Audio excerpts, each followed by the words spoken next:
You know, that intro always reminds me of Night at the Roxbury. Do you remember that, Owen? Yes. Oh my God. It's been so many years since I've seen that. Yeah, that I Real always good. want to start off by doing this, but I end up doing the whole Yeah. Trump thing where I'm double fisting some cocks up there. Thank you. Uh, Yes, I've been saying that. What's up, heathens? How y'all doing? It's the Sunday show, and we're here, Godless Engineer and Owen. Owen, do you want to say hi to everybody? Hey, everybody. Thank you for having me. Yeah, that's it. All right. So we do have some calls that are lining up tonight, and we welcome the super chats, but we will not be reading them at the very end of the show tonight. The super chats, so feel free to send them in, and you might get lucky enough to have them shown actually on the show. But we will be primarily focusing on like theists, calling in tonight. So if you are a theist and you have a question for us, or you want to defend your faith or anything like that, please consider calling in at 720-619-2288, or you can hit up the link down in the description and you can call in via the web. Just be careful with calling in through the web. If you're holding on for a while, you might have to wake your phone up or something like that in order for the sound to come through. So just be wary of that. But before we get to our first caller, Owen, it's been a while since we've talked. How you Yes. been, man? You been doing good? Yeah, I've been doing well.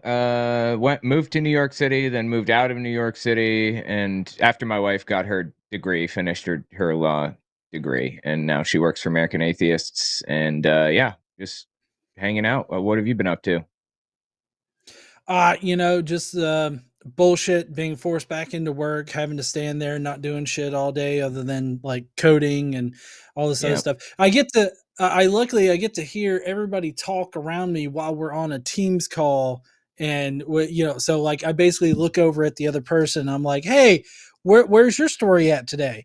And because I actually got put in a Scrum Master position, which is I Oh, just basically beautiful. direct our effort.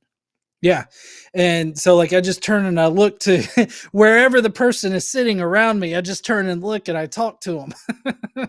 That's ridiculous. Oh my God.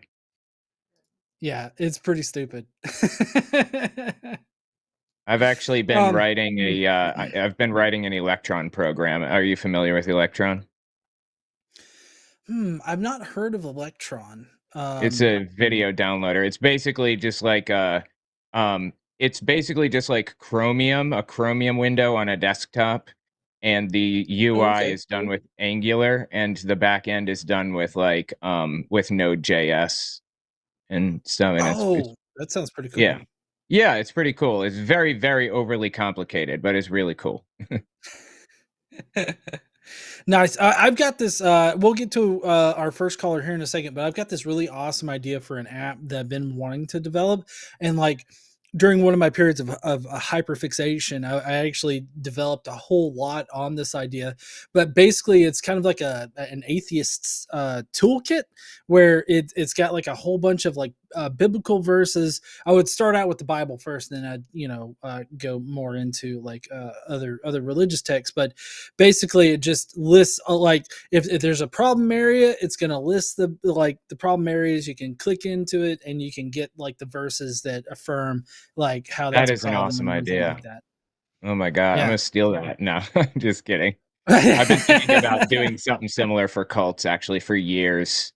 Um, Yeah. and knowing like TypeScript and JavaScript, I could probably make it happen now. I didn't really know them well before Electron, but my app is just creating Basically, it's a video downloader, and it downloads from like everything because I have so much trouble downloading clips.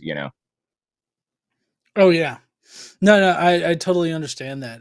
I think I ended up just shelling out for that 4K downloader, but other than Is there that, I already a mean, thing I that think that's a does pretty cool. that?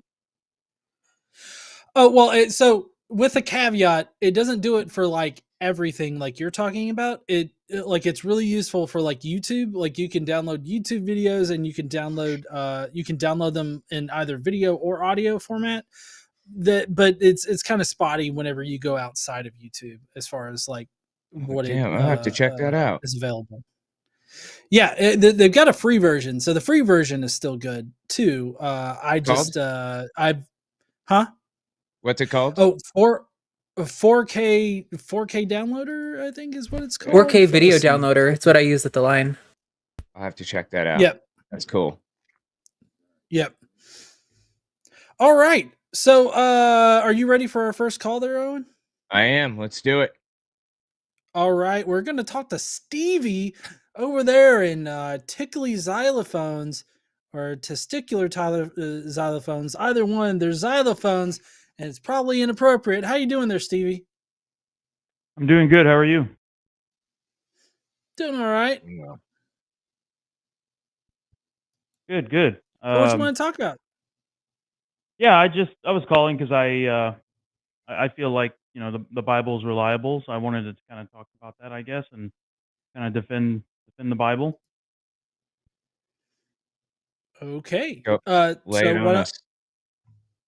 Yeah, make your first argument. Like, what's your argument? What's your best argument for the Bible being reliable? Well, I wouldn't say there's a best. I would say together, all of it works together to say that it's reliable. Obviously, when we're talking about the history, the past, nobody has a time machine. We can't go back there and physically observe all this. So we have to go based off of the evidence. I think when you look at the Bible, I think if you look at the manuscript evidence, the textual evidence, with even within the text itself, when you look at the historical accuracy, the fact that they've, gone out and found a lot of these cities they didn't even know were there until they've read the Bible.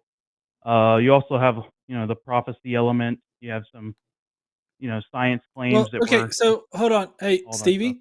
So sorry, I just I don't want to get it caught up in a gish gallop. So first you said there are some cities mentioned in the Bible that we didn't know were actually cities until we read the Bible. Could you give us a bit more specific claim there, other than just a generalized like, oh, there are cities that we know exist only because of the Bible? Well, I can't think of any like exact cities off my head, but I can say like the Pool of Bethesda, for example, is an example I can remember off the top of my head. It's depicted in the Bible. They recently, uncovered that in Jerusalem. Um, there's just a lot of. Let me see if I can give you another example. So Off the top of my let head. me ask you this. Mhm. Let me ask you this. If the writers of the Bible were in the area, do you think that they could make up stories that are not factually true while using true like elements of the area, like the fact that this pool existed? Like, I guess my ultimate question is, just because this pool existed, do you think that that means that the Bible is true? I would say it's a piece of the puzzle. I agree that just that in itself is not enough evidence, but it is once you start to kind of put everything together, I think it is pretty I um, don't. I'm not supportive. seeing it. I'm not seeing why it would be relevant. But I'll tell you what. Put the puzzle together for us. Give me another piece. It seems like that one is kind of. It seems like you have debunked that one, right? It's not enough. So let's have the next one. Well, like I said, it's a piece of the puzzle, so it is relevant Okay. and it works with everything else.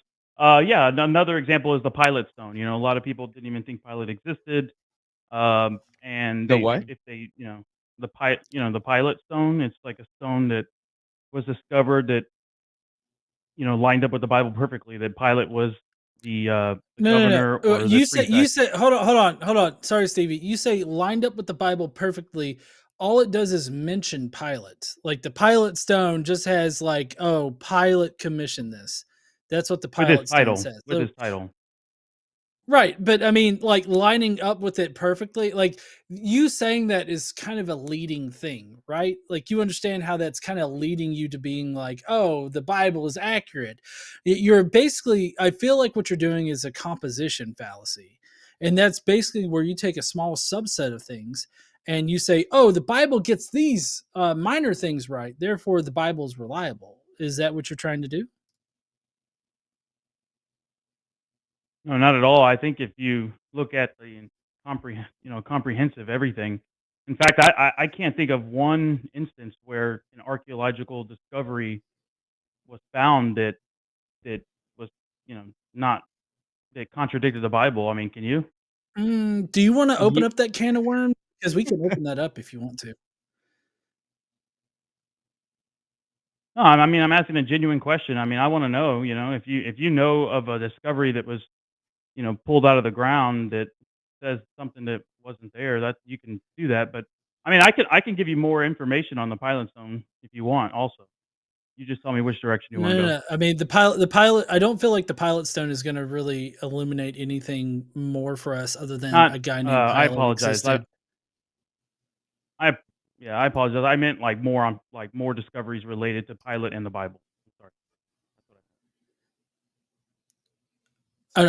Owen, I've been dominating this a little bit. I'll let Yeah, you. okay. I'll let I you was ask gonna some say, I questions. know that you have some expertise in this subject, so I figure you're probably gonna be it'll be valuable to hear your take on this. But the pilot stone, from what I'm reading, just is the only piece of historical evidence that we have to prove that Pontius Pilate existed.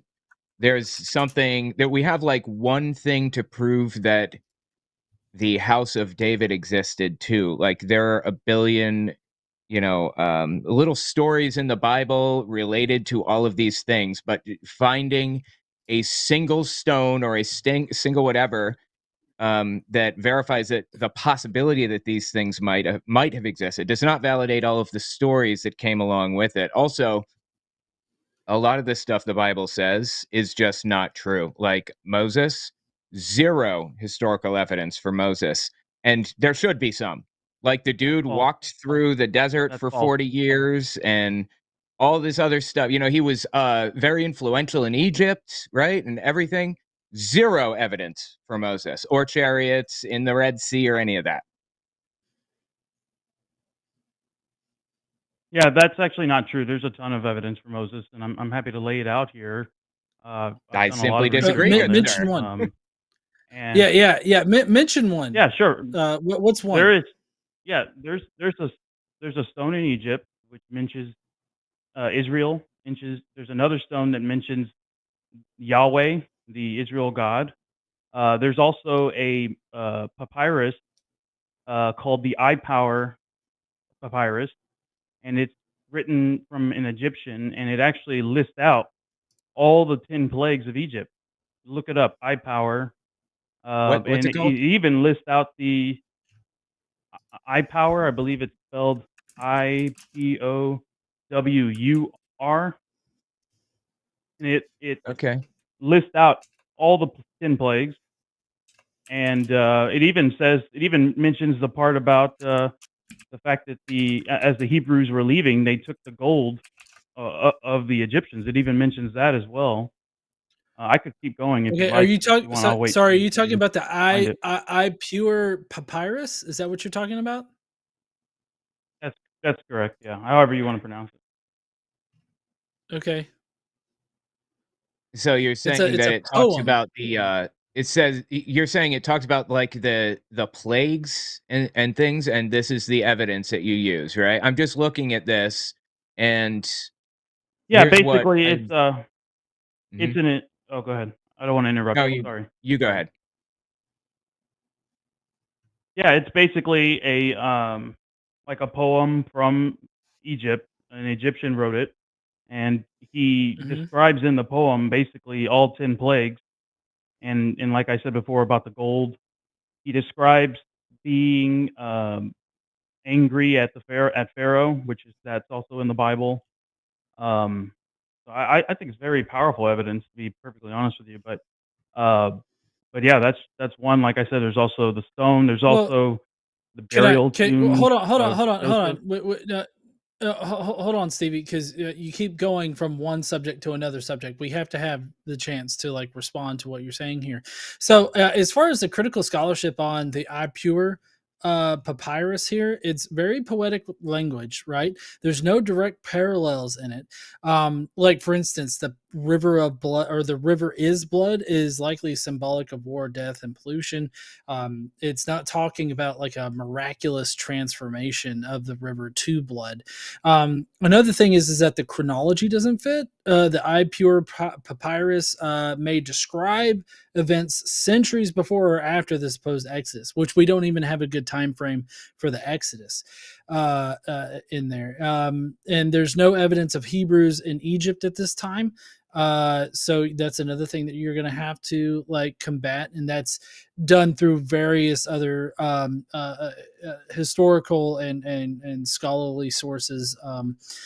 Then there's a genre difference. The iPure is not a historical report, but it's a didactic lament. And so this is somebody's poetic thing about it. It's possibly referring to some foreign rule or civil war or natural disaster.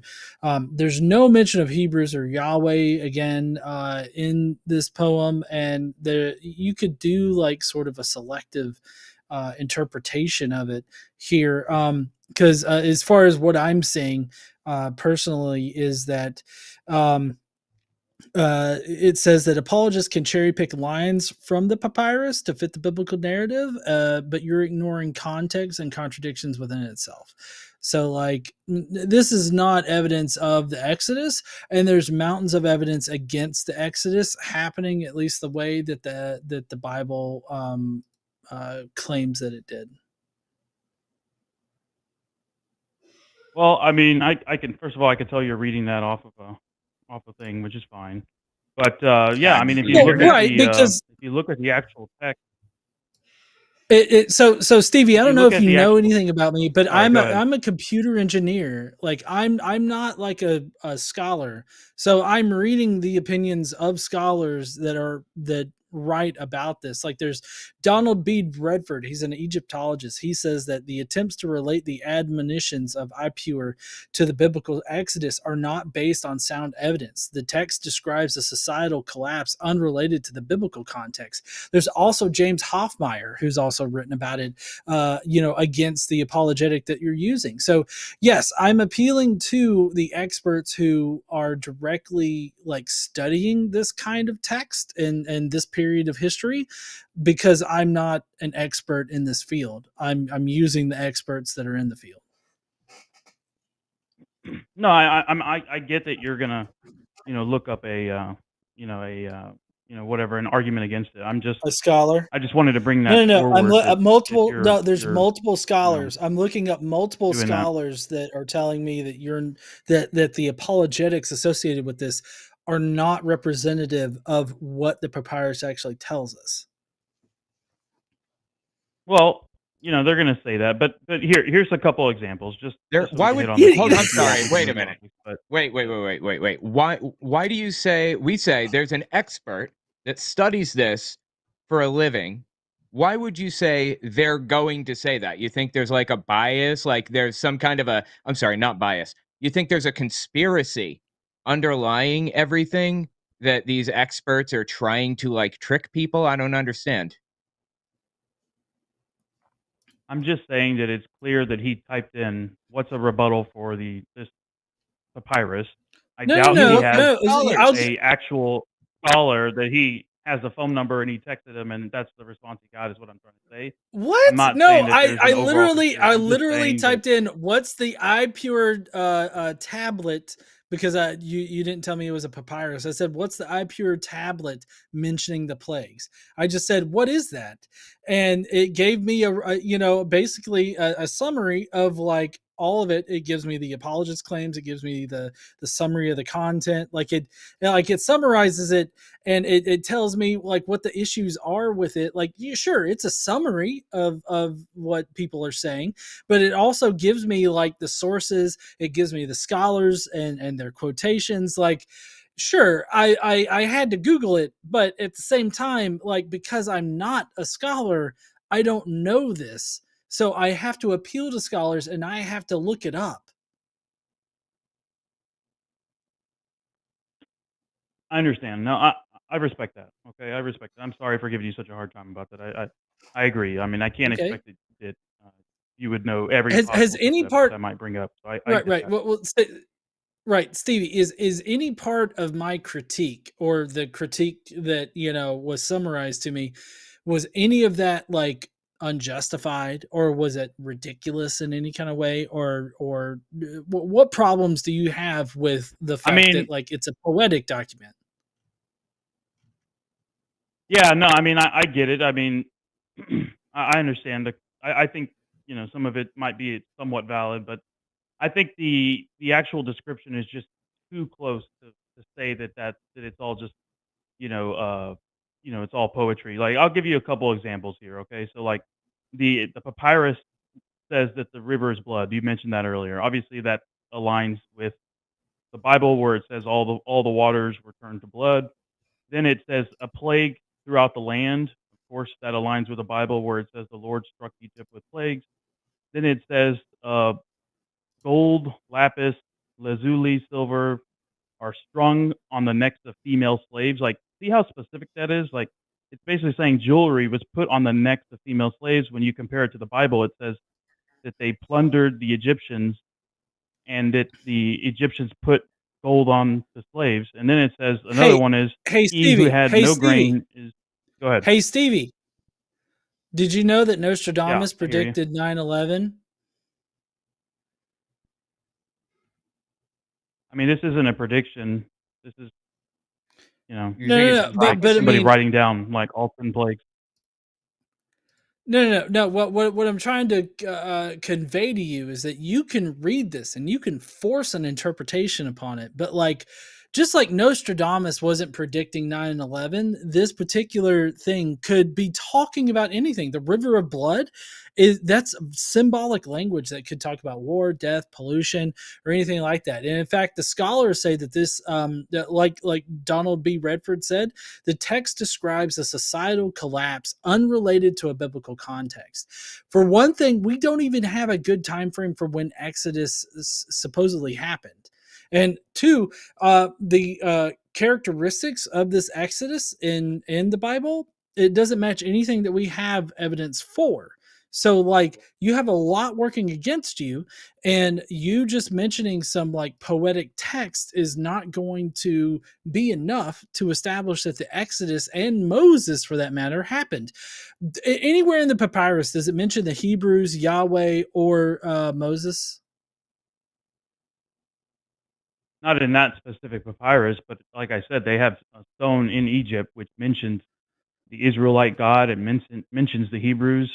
And you mentioned like you're not sure what the time frame was. Well, we're Um, hold on. We're that's talking about the because of course papyrus the now. Egyptians You're didn't keep using great the records. papyrus to establish that Exodus is a historical event as far as like how the Bible presents it. So I'm asking you if this papyrus actually mentions Yahweh, the Hebrews, or Moses.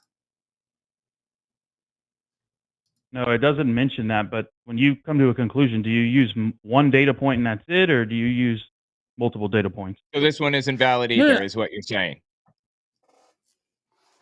No, I'm just saying if you use all the data points and everything is pointing to the story being true, But then it's I mean, if it's not. one, I That's the understand. problem. Like, okay, you're giving us little pieces of like a a puzzle that we can look at, but these pieces do not even add up to anything. They're incorrect. Um, they're incorrect conclusions. They're non sequiturs. None of this stuff, even together, means anything. I could create a whole story about how Nostradamus predicted 9/11, and you could go into some real detail with this. You could fabricate all kinds of stuff. That's how conspiracy theories are created. It doesn't mean that anything that you're kind of using to piece this together belongs together. Like, none of these things support anything on their own, and they certainly don't support anything altogether. Well, I mean, I think that's pretty presumptuous of you. I mean, you were just a little while ago saying that there was no evidence uh, of Hebrews in Egypt at all. I just gave you Hold on, talked to you wait. about the two stones, and That's not what I said. I I, said there's no evidence of Moses or his trek through the desert for 40 years. that's And also false. I there can give you isn't. evidence for all that. No, you can't, because there is none. I can literally. You obviously haven't done the research, and so you Oh, don't I know of the have. evidence. I I have. do. All right, give me the evidence then. I can tell you what pharaoh it is. Yeah, sure. What So pharaoh it is? the pharaoh. Yeah, I can literally tell you what pharaoh it is. I'm not sure. There's scholars that I put it mean, together. like, the Bible gives us a general timeline of when this was supposed to have happened, and we can surmise or we can kind of figure out which pharaoh was in control around that time generally, I think, but that doesn't establish that, like, the that Moses was real. Has nothing to do with Moses being real. Doesn't establish, like, anything really at all. So I'm not sure why it would matter which pharaoh was ruling around that time anyway. Also, slaves did not build the Well, pyramids. it's actually really important if you can narrow down the pharaoh, because if his firstborn son ended up taking the throne, then you know the story's false. Right. Yes, And so that's what correct. But scholars I'm have telling you done, that we've done all of that research and it's come to nothing. There is zero evidence that Moses is you real. literally So haven't done the it because Pharaoh, you weren't aware of knowing the when Pharaoh he does had not powers. prove that. Okay, can I explain the evidence for the pharaoh? I'm not yes, but before you do, I just want to say um it's valuable to know which pharaoh the Bible claims is, around that time or whatever, so that we can research it. But it doesn't, knowing the pharaoh does not establish literally anything. It's not proof of Moses. So I'm not sure why you would be handing us evidence of this in the first place. But okay, yes, go ahead. Well, I'm happy to give you that evidence too as well. But anyways, okay, so Okay. there's a lot of archaeologists that have looked into this. There's a book called Where God Came Down, written by an archaeologist. It's fantastic. But anyways, basically the way they did this is they looked at the story in the Bible, which said that Moses uh, left Egypt. Like he left Egypt for 40 years and waited till Pharaoh to die. So what they did was they looked around that time frame for a Pharaoh that was reigning for more than 40 years. And when they found one, his name was Tutmos. Okay, so they Okay. looked at Tutmos.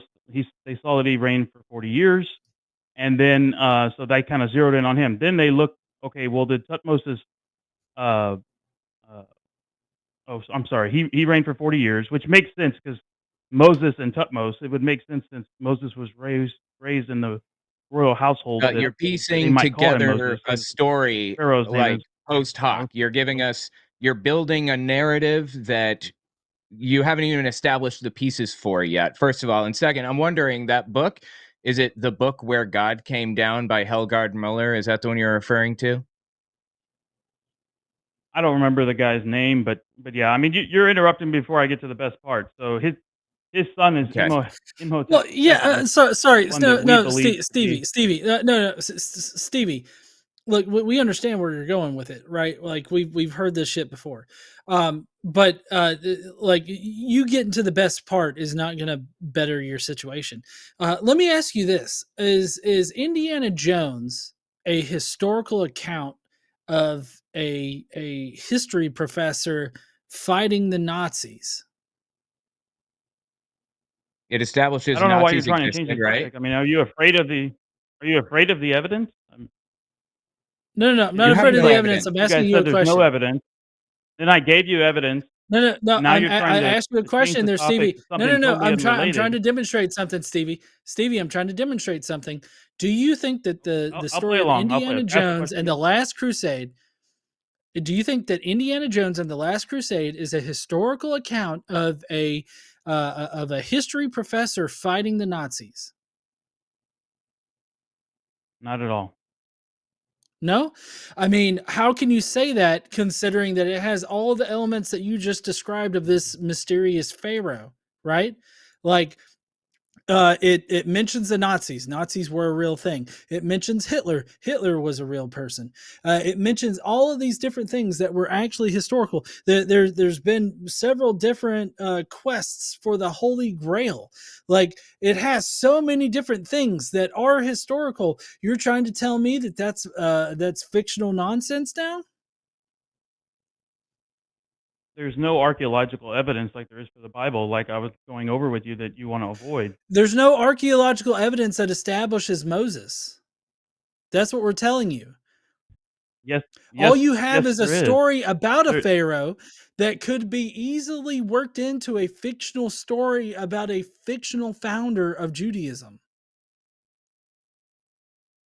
okay, so let me give you the evidence for Moses, since you won't let me tell you about the Pharaoh, even though I will quickly give you the ending and say his firstborn son did not, go on the throne. If I you don't give a follow fuck. the historical account in the Bible, if you follow the historical account in the Bible, you can actually track it. Follow the account in the Bible, and you can come to a portion of the Red Sea where there's this huge beach where all those millions of people would be there, and in the water they found No, coralized they didn't. chariot wheels in the No, water. they didn't. Yes, They they did not Oh, did. that's find. bullshit. No, they didn't. It's a lie. I remember You this. can look It's it just up. a In flat fact, out lie. Look up anything you other than like Fox News, and you will see that can that's literally just a find flat out videos of lie. it.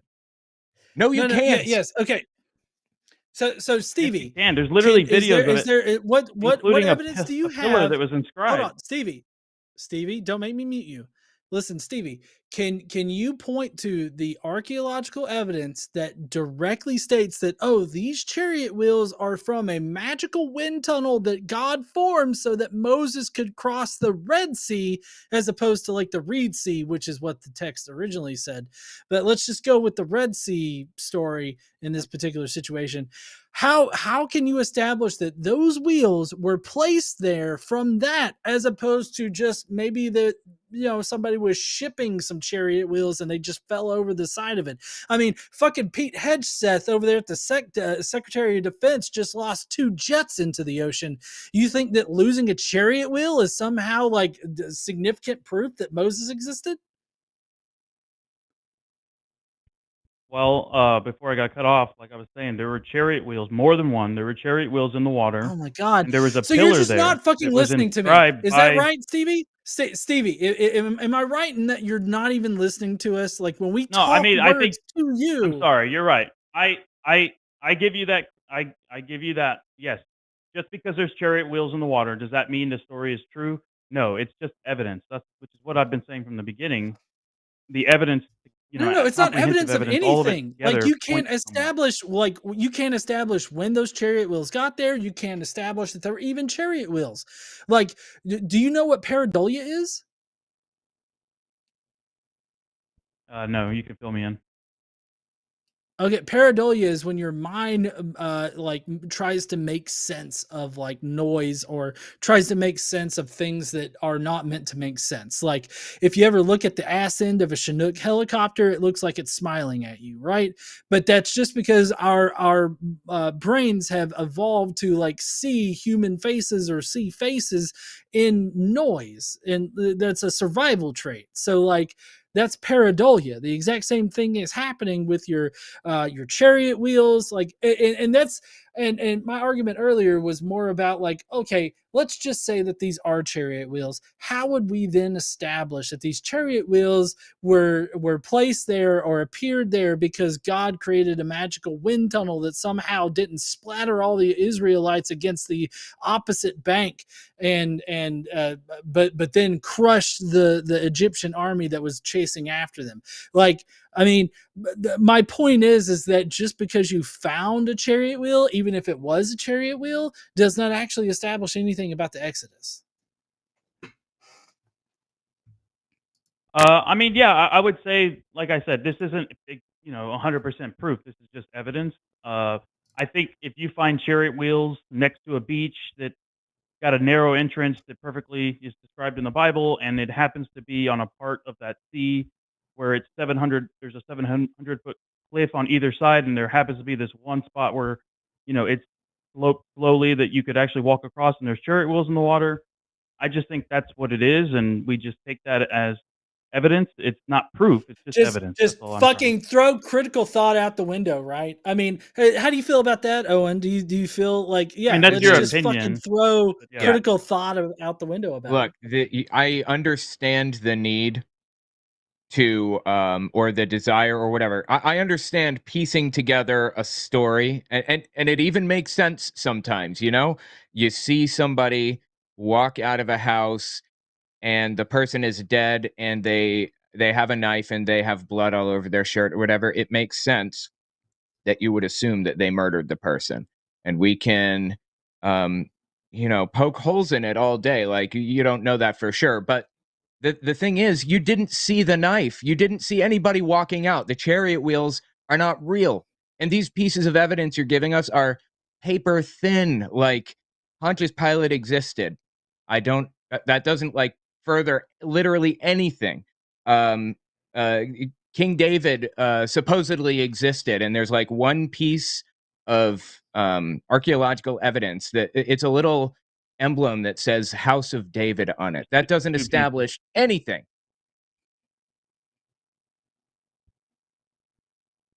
Yeah, I mean, I get that that's your perspective, Owen, and I want to respect that. That is your perspective. Obviously, you guys are skeptics. I get that. We all, have a worldview. That's fine. It's I'm not just about a saying, like, worldview, brother. Well, so when I Stevie, look at the no, Bible, Stevie, I have to correct something real quick here.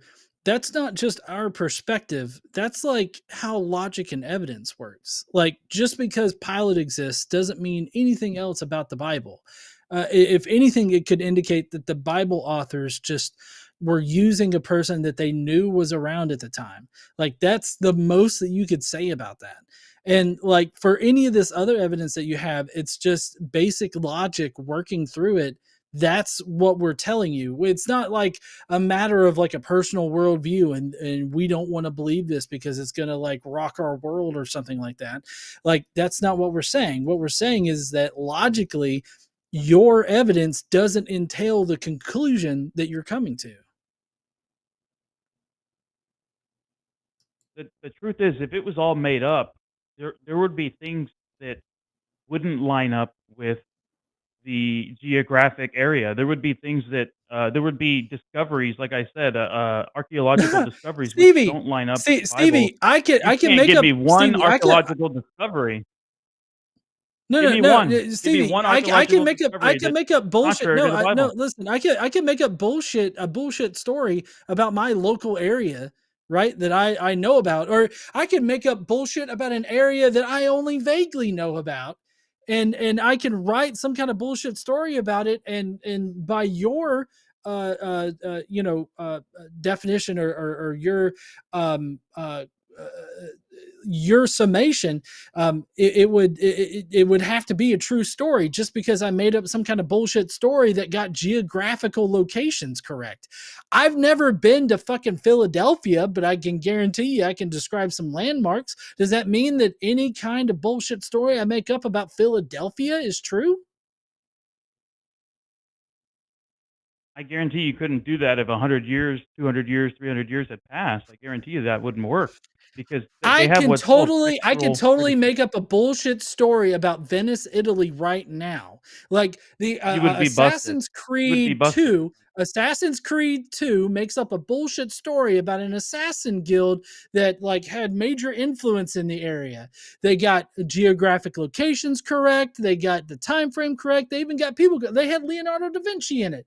So like yeah, I feel like you're not grasping my point here whenever I mention that these these things that you think prove the Exodus account and prove Moses don't actually do that. They do not logically entail that Moses existed because people can still just make shit up. You have heard of textual criticism, right? You know what that is? Yes. Mm. Okay, so textual criticism looks at the text and they look at the names that were there around the time. They look at the Yep. geography. If you were And all trying kinds of things. to concoct a story, yeah, exactly. If you were trying to concoct a story, that's gonna come out as a fake really quickly You're because not you a don't know the textual names critic, that were brother. around at that The time. You don't the know any of real that. textual critics, the real I'm Yeah, sorry, but you guys I'm aren't scholars, and you were using scholars. sometimes I'm gonna speak over you because there's a lag and I'm not sure. So I'm not trying to be rude or anything. I'm just trying to account for the lag. Anyway. I've muted him. Oh, okay. I was gonna say you're not a textual critic. And I'm not a textual critic. Like you said, we're not experts, so we have to defer to the experts, Bart Ehrman and I don't know, Richard Carrier and people like that. They're experts. They do textual criticism. They have determined through their textual criticism that what you're saying is complete nonsense. Um, I don't know. There are other experts in this, right? Are there any specifically that you follow? I mean, there's a lot of experts in this. I mean, let's see. I've got so many books. I could pull them up. I can't think of them off the top of my head. But this is a well studied area of biblical Yeah, history. totally.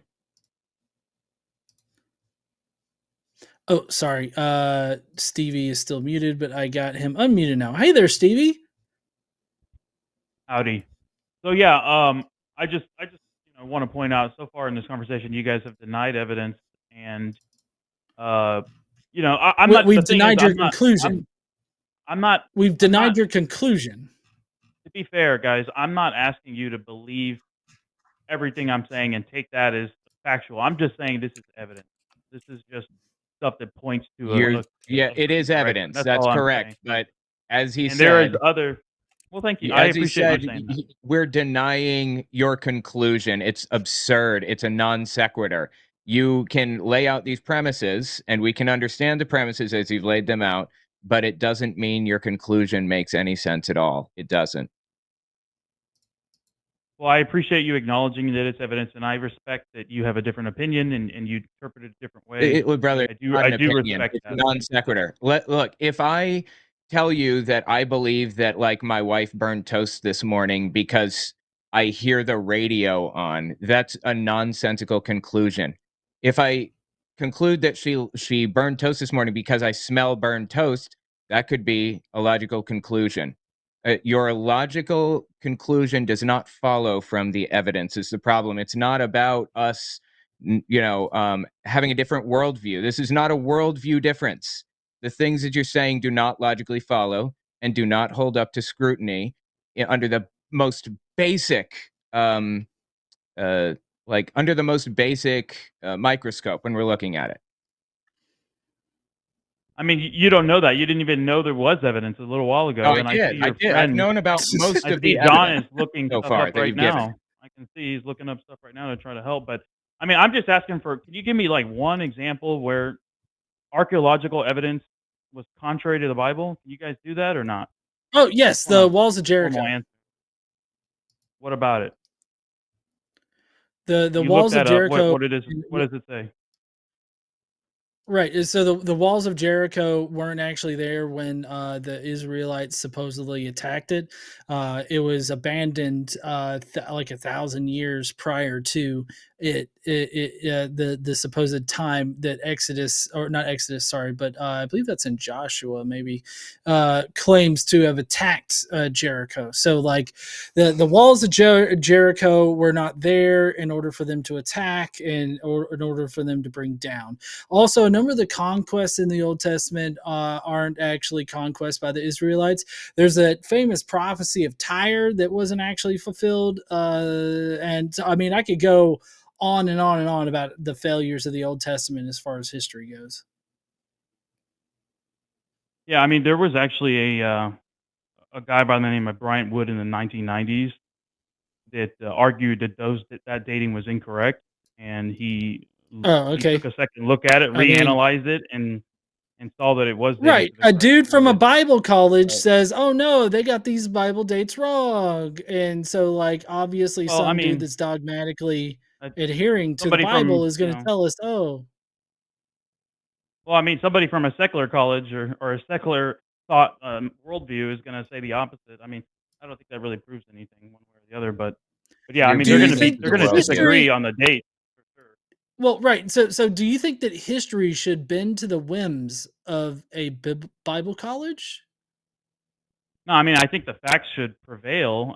I mean, you acknowledge Right. the So wall was there, so right? so regardless, well, right, Stevie. So regardless of whether or not it's a religious individual or an irreligious individual, the facts should remain the same. So it kind of seems like you're making a very specific statement about somebody that's irreligious or secular looking at the information and coming away with a different conclusion when they don't have dogma attached to it. Is that correct?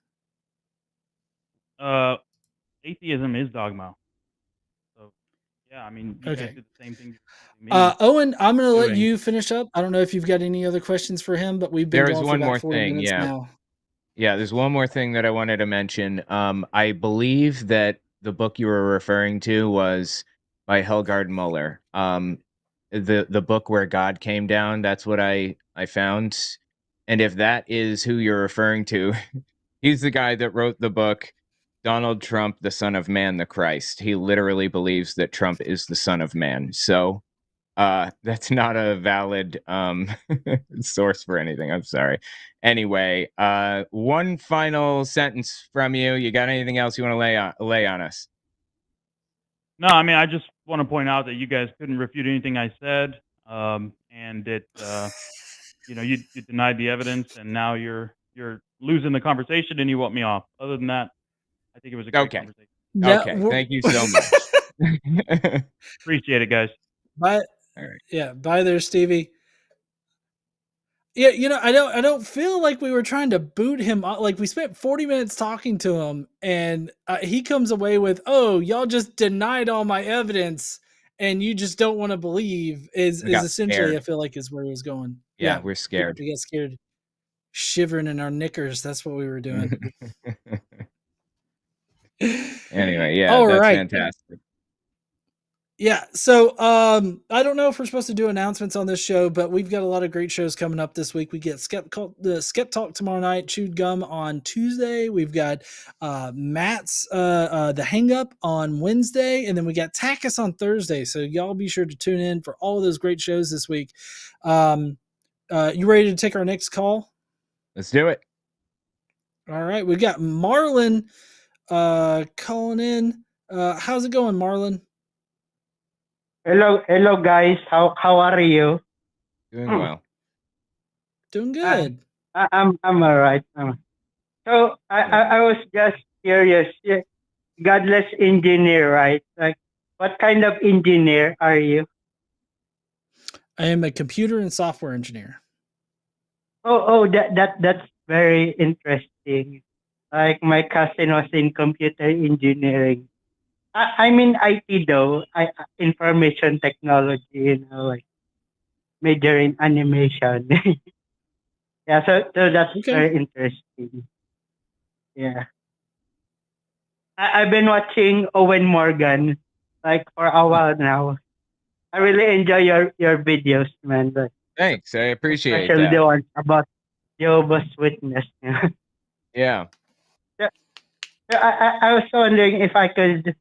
I'm gonna talk about the Ten Commandments plaque, and I think it should be displayed everywhere. Like there's nothing wrong with it being displayed everywhere. What do you guys think? You want to go? No, I kind of dominated last time. I'll let you go first. All right. I think that I see that you're from the Philippines. It's a little bit different between the United States and the Philippines, but in the United I'm a States, Roman Catholic. okay. In the United Yeah. States, we have a section of the Constitution that explicitly says basically that the government will not favor one religion over another. And putting up 10 commandments on public grounds is violating that. So that's the legal case against doing that. The moral case, or whatever, if you will, is we don't.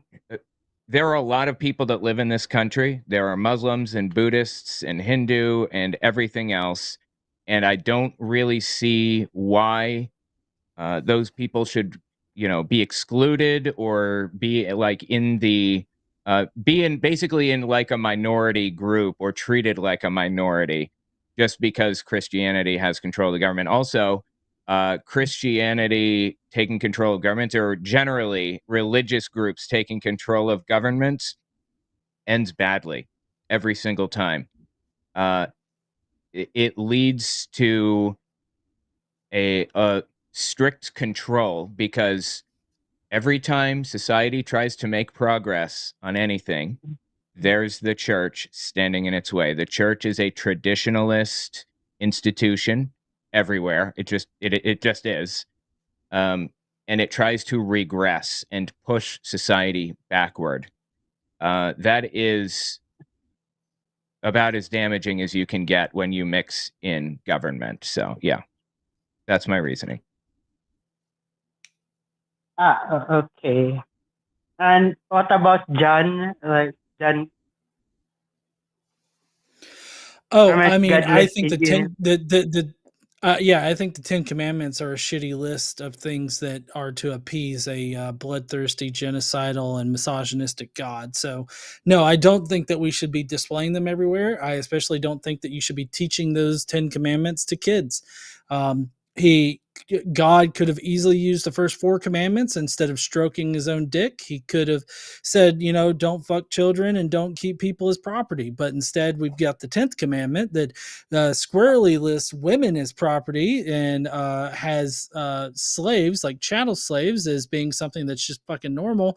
And they're all listed amongst other property. So, no, I don't think that it would be a good thing to put it up. I think that it sends the wrong message to a significant portion of the population, and I think that it's all around just a horrible fucking list. That's on top of the fact that it would be unconstitutional to put them up. Right.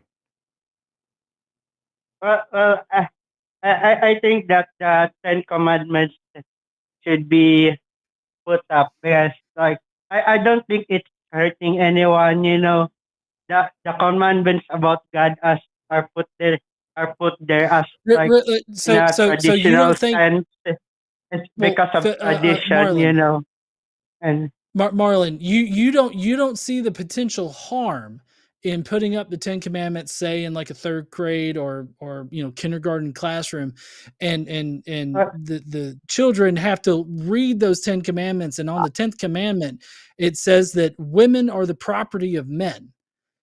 Like, you don't think that can do harm to a small child? what was the Ten Commandment is like, thou shalt not covet your neighbor's goods, right? No, Correct me if I'm no, wrong, no. guys. The 10 Commandments are, I don't know all of them, but like only 4 of them are valuable in any stretch of the imagination. And those 4 are just like rules that have existed in society since I, forever. We don't need the 10 Commandments for that. Like, don't murder, don't lie, whatever other yeah, thing. yeah, Like we can the agree others. on that. Yeah. Okay, so what, like, and the others Yeah. are, God is wonderful. You can't have any God but me, and you need to worship me and keep the Sabbath and everything else. The Well, First Amendment contradicts the First Commandment. We cannot have both in the United States. But again, you're from the it's Philippines. more like tradition, as I say. Like, you can look at the Ten Commandments as like a building, as like some kind of monument, or as a piece of art, or as like But you can agree that decorative structure. there are a few commandments that are really bad, right? Like some of them are really bad. We can agree on that. Like what commandments? Let's see. Let me just pull up a list. You said the last one was owning women as property, right, John? Also, Yeah, 10th commandment. yeah, and having no other god but me. I personally prefer freedom, And the freedom to make choices for like myself and everyone else's freedom. So those are pretty bad. I was talking about that the there shall not have other gods before me. It's kind of like Christmas or Easter where you can look at that a traditional sense, and that is a command to follow for like believers or Christians or followers of the religion. Like it's not hurting anyone. It's just there, you know. But it I is. kind of It like is. Look, it's tradition, you know. the point of putting them up is to sway people in one direction or another. You said it doesn't hurt anybody, it's useful to have useful rules. Well, I don't want anybody swayed toward owning women as property or following some I, ancient, like holding the Sabbath day or whatever. And I don't want anybody to get the idea that freedom, the freedom to make choices for yourself, is less important than some plaque or whatever. So it is harmful. like can you guys like elaborate me on that? I'm sorry, I didn't know that the Ten Commandments were saying that it talks about owning women as property. I wasn't thought about that. I'm sorry, Okay. guys. No, it's okay. Look, Yeah. I have them up here. Let me just read them. You shall have no other gods Yeah. before me, number one. Number two, you shall not make for yourself a graven image or any likeness of anything in heaven above, on earth below, or in the water. So no statues or paintings or pictures or whatever, I guess, of God. You shall not take the name of your Lord your God in vain. I don't know why blasphemy is like a law or why it should be. I like freedom personally. Remember the Sabbath day, keep it holy. We don't even do that. Why would we have that in a list? Like Christians don't do that. Why would we have it in a list displayed for everybody? Honor your father and your mother. This is advice that's existed since the dawn of time. Didn't need the Ten Commandments to tell us that. You shall not murder. Again, everybody knows that. You shall not commit Yeah. adultery. I like freedom personally. You shall not steal. Everybody knows that. You shall not bear false witness. You won't lie. Everybody knows that. You shall not covet your neighbor's house, wife, servants, animals, or anything that belongs to your neighbor. I feel like that kind of conflicts with a capitalist system, like a lot. And in fact, I don't think you can have a capitalist system with the 10th commandment. But yeah, there you go. There are the 10 commandments. Oh, and one more thing. The other 603 aren't really separated out from the first 10. Not exactly. I mean, it's all part of the old law. So if we're going to take the first 10, why don't we put the other 603 on the plaques too? No shellfish, no cotton and linen blends, no two seeds in the same hole. I mean, need I go on? Yeah.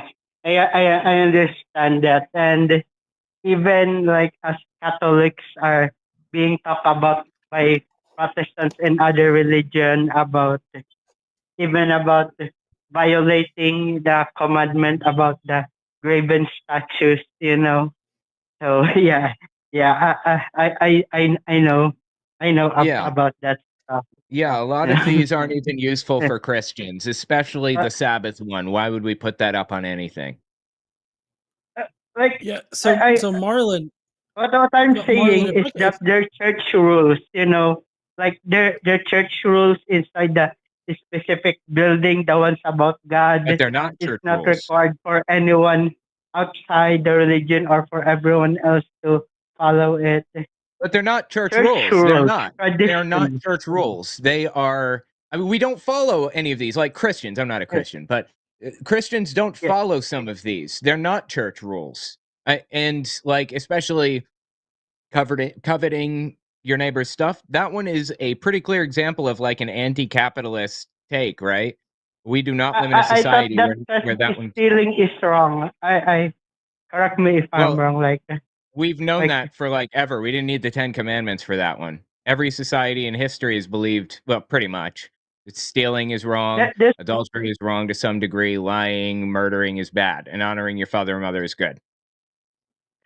like coveting is stealing, right? Correct me if I'm wrong. there, guys. Like, What? Oh, coveting? Did you say coveting? No, yeah, coveting is wishing that you had these things, basically. It's desiring objects, like coveting your neighbor's like, wife, wishing that you could have your neighbor's wife. like, It's just like, practice. like that is wrong, right? Jealousy breeds a lot of hate in people. I Like know if No, that no, no, you no. are. It's desiring not wrong. another man's It's wife. Marlon. Yes, My neighbor has a perfect fucking yard. I covet having that kind of yard. I wish I could have it. That there's nothing wrong with me like wishing that I could have that kind of yard. But I mean, obviously, I'm not going to go steal his whole yard. But I mean, I would say the yeah. act of stealing is wrong. But I mean, again, we don't need the Ten Commandments to do that. My question would be for you: what benefit is there to just plastering the Ten Commandments up everywhere and forcing everybody to follow your religion? Like I'm just saying that just like Christmas, just like Easter decorations, just like the nativity scene, like they can be put everywhere as decorative items. Like I think art should be everywhere. Like I love Their I love art. art. I love animation. You The you Ten think the Ten Commandments could be a Commandments piece are of art? art. Yeah. The Like Ten Commandments are not being placed up there because they're art. You even said that oh, earlier that it's valuable to society or whatever. like That's it can not it why can they have were a put there. double purpose. Like Yeah, but we're not talking about the like, artistic purpose. yeah. Like that's my argument. Like creating the Okay. Ten Commandments plaque could put many jobs on the line. It could provide people with a lot of jobs. And if people How? are led to church, they could have homeless people be fed. And be helped and be clothed. Anthony, Like What that doesn't sound are right you the to me. Ten talking about? Commandments could lead people to church and help the homeless.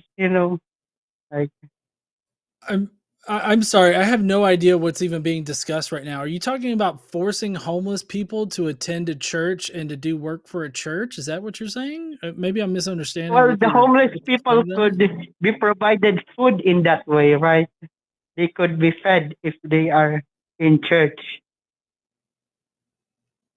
Okay, they can be fed by secular organizations. Like every just about every conference that I go to, like secular or atheist conference, we package up Yes. food for people that Yeah. need food. Like so, I mean, like you don't have to go to church for that. But I mean, what it seems like is you're affirming exactly what I was complaining about before. You want to Yes. you want to convince everybody to join your religion, and so that's why you want the Ten Commandments up everywhere, right?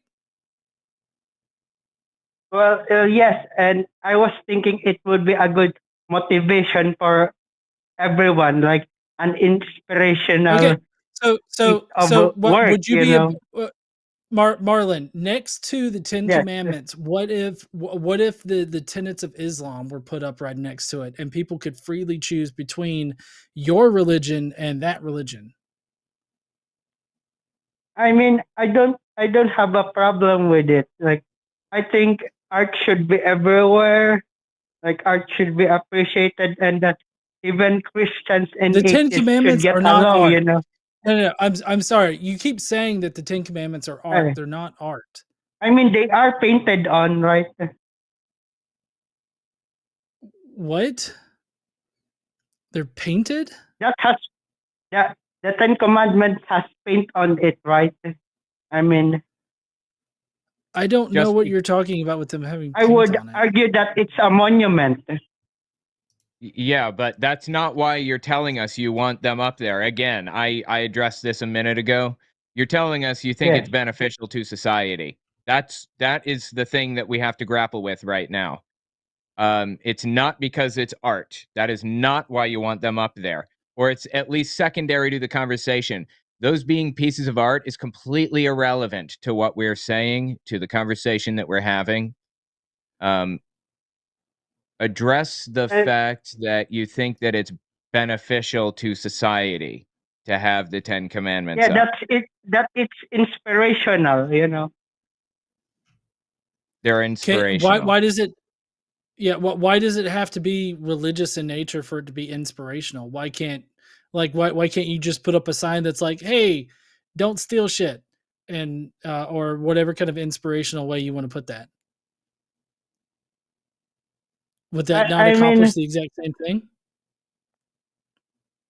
well, yes, but as a Christian, like, I just want everyone to feel good about seeing these Ten Commandments. You know, like, I want everyone to be happy. You know, and have a great day, and Well, maybe I'm inspired to work happy not. harder.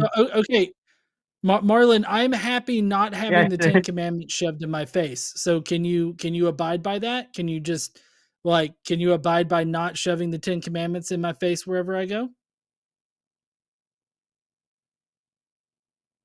Like, in what area of the city, like in what area of the country? I mean, it depends, right? I mean, you seem to want the Ten Commandments everywhere, and you seem at least it seems to be conveyed here. Maybe I'm misreading this, but it seems like you want them placed everywhere that they could conceivably be placed. And so, like, I don't want to go to work and have to read the Ten Commandments every Like, day. I don't want to be forced to have the Ten Commandments on my desk. I don't want my son to be forced to read the Ten Commandments every morning when he goes to class. Like, he doesn't give a shit about those things either. yeah.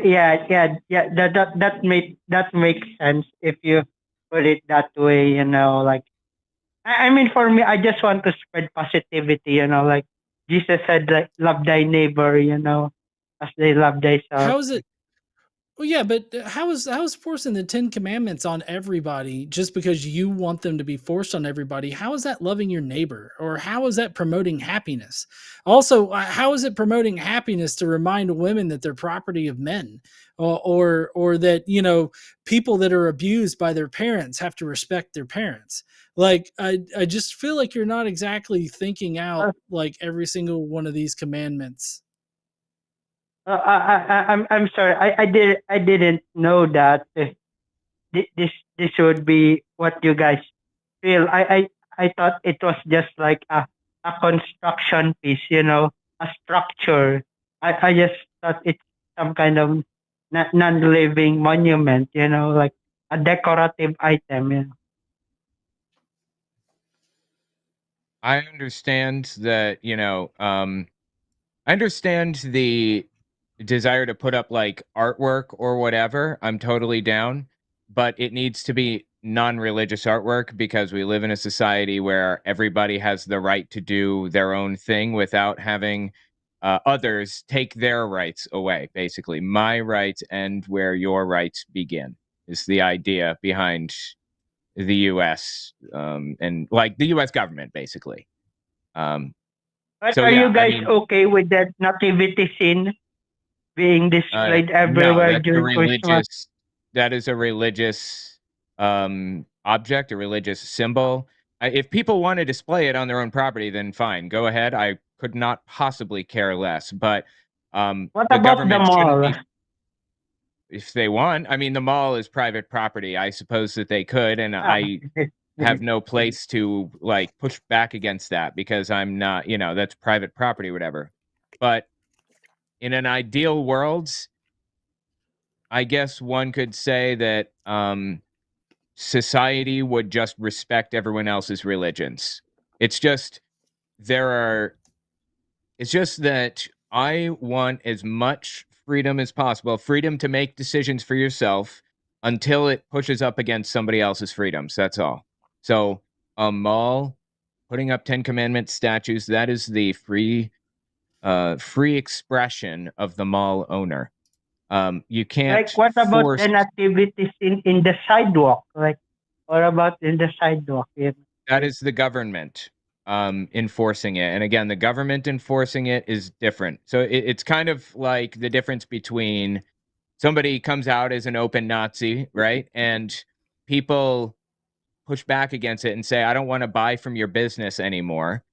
That is not the same as the government coming in and ordering them not to, ordering their business closed or they'll go to jail. The government has different powers than general society, than just, people out there. And when religion mixes with government, it always ends badly every single time. Like I was curious to ask Owen, like there are still like open Nazis nowadays, like there's still Nazis out there? Are you asking? I'm sorry, it's cutting out. Did you ask if I'm Yeah, I'm an yeah. atheist? Like you said that there are, if there is still open Nazis out there, like Nazi people, Open you know. Nazis. He's saying, are there open I think Nazis he's saying still? Nazis. Yes. Yeah. There are a lot of open Nazis in the United States. Like, swastikas tattooed on them and the whole 9 yards. Oh, Yes. that's horrible. You know. Yeah. Tell me about it. And Yeah. you know who they vote for? The party that will install the church as head of the government. It's that party that the Nazis always vote for. I know that we live in a different political environment, you and I do, but it's Yeah, like it we could don't not have that possibly in the be, Philippines, you know. it could not possibly be clearer in our society that the church is as an institution, is a cancer on society right now. People going to church is not a cancer on society, but the church in the US is cancer. I mean, like going back to the nativity scene, you guys are not okay with it being displayed on the sidewalk. Like, but I thought Jesus No. is the reason for the season, you know. Like, Look, like, if you want to celebrate Jesus being the reason for the season, go nuts. But I don't. I yeah. want to celebrate giving my family gifts, and my sister wants to celebrate nothing. Just wants to celebrate, being alive or whatever. Like some people, we have different ideas, different views, different experiences. If you want to integrate religion into it, do it. And for the record, like a lot Like, of the things that come along with Christmas time have nothing to do with Christianity or Jesus or whatever, like completely unrelated. Jesus was not born on December 25th, for example. oh, he was not born on December 25th. No. Oh, like what could be the reason for that? What is Nobody the evidence knows. behind? Nobody knows exactly the day because the Oh, Bible doesn't really specify. However, there are clues in the Gospels that kind of hint to the weather being such that it could be like maybe March, I think, or something. Some people come up with like theological explanations that lead them to like October or something like that. I don't even know. But the reason that December 25th was picked is because of holidays that existed when Christmas was created. People were trying to merge existing holidays. They're trying to create Christmas and get people to celebrate it. So they set it on a day when other holidays, other times that gods were being worshipped, they set it on that day. oh, I heard it's the same case with Easter, right? Is that the same with like Easter? Easter is a little bit more complicated. I think that one is Oh, based on the lunar cycle, and that's why it changes from year to year. However, there are, in pretty much every holiday, they all have like elements of things that did not come from Christianity, which is fine. Have fun. Go nuts. I don't have anything against that, but don't claim it's a oh, a solely Christian holiday and that you want to shove the Christianity down my throat as a result. I mean, I believe that Jesus Christ was resurrected on Easter Sunday morning. Like Okay, let me ask you, do you think it's possible that um the church throughout the dark ages or whatever, anytime from the year 0 to now, do you think it's possible that maybe we lost a couple of days in there somewhere? I mean, changing over to different calendars, we didn't always have the Gregorian calendar. Is it possible we lost days in there? If not from like the church removing them, then from leap seconds and leap years. I agree that messes things up. So Like so it's not when Jesus was resurrected or when he would have been resurrected. Easter isn't. It's not even close, more than likely. But yeah. you want to like acknowledge And whatever, then go nuts. I don't care. It's your business, your freedom. You can do what you want. Just don't uh, expect uh, me to observe your holidays. You know what I mean? I was asking this question because like here in the Philippines, like the Ten Commandments are displayed everywhere, and we Right. coexist with Muslims, and like Muslims aren't complaining about that, like Buddhists aren't complaining about that, like even other minor religions aren't You think complaining about that. You think it's possible that maybe they don't feel comfortable complaining about it because of like the government, the structure that's there, or because of the like possibly the public backlash that they would have if they complained about it? Like in the Philippines, Christians and Muslims get along. Like we have Muslim senators in the government. Like Right. they Right. have And I'm sure they feel plenty comfortable to be open about the fact that they're Muslim, but what if they started like questioning the way that society runs? What if they started questioning all of the Christian symbolism and everything in the government? Do you think that everybody would be cool with that and there'd be no pushback against them? well. What I'm saying is, I had a Muslim friend in college, and I asked Yeah. him this question, and he was pretty chill about it. Like I mean, when Yeah, I guess we just live in different cultures. yeah, The I just don't want the government um to impose beliefs on me or to impose ideals or whatever on me. If they want to put like, up like 10 commandments, then I want to put up the atheist commandments or whatever. or like the satanic commandments, like Sure. something like Yeah, that. why not? Everybody should be Yeah. equal, right? Can we agree Like that everyone should be equal? yeah. I think we should all get along to help each other, be kind to each other, be generous, and love each other. Like So, if you found out that there was like a case of somebody being like, somebody in society is being treated in an unequal way, an unfair way, would you want to correct that? yes, yes, Okay. yes.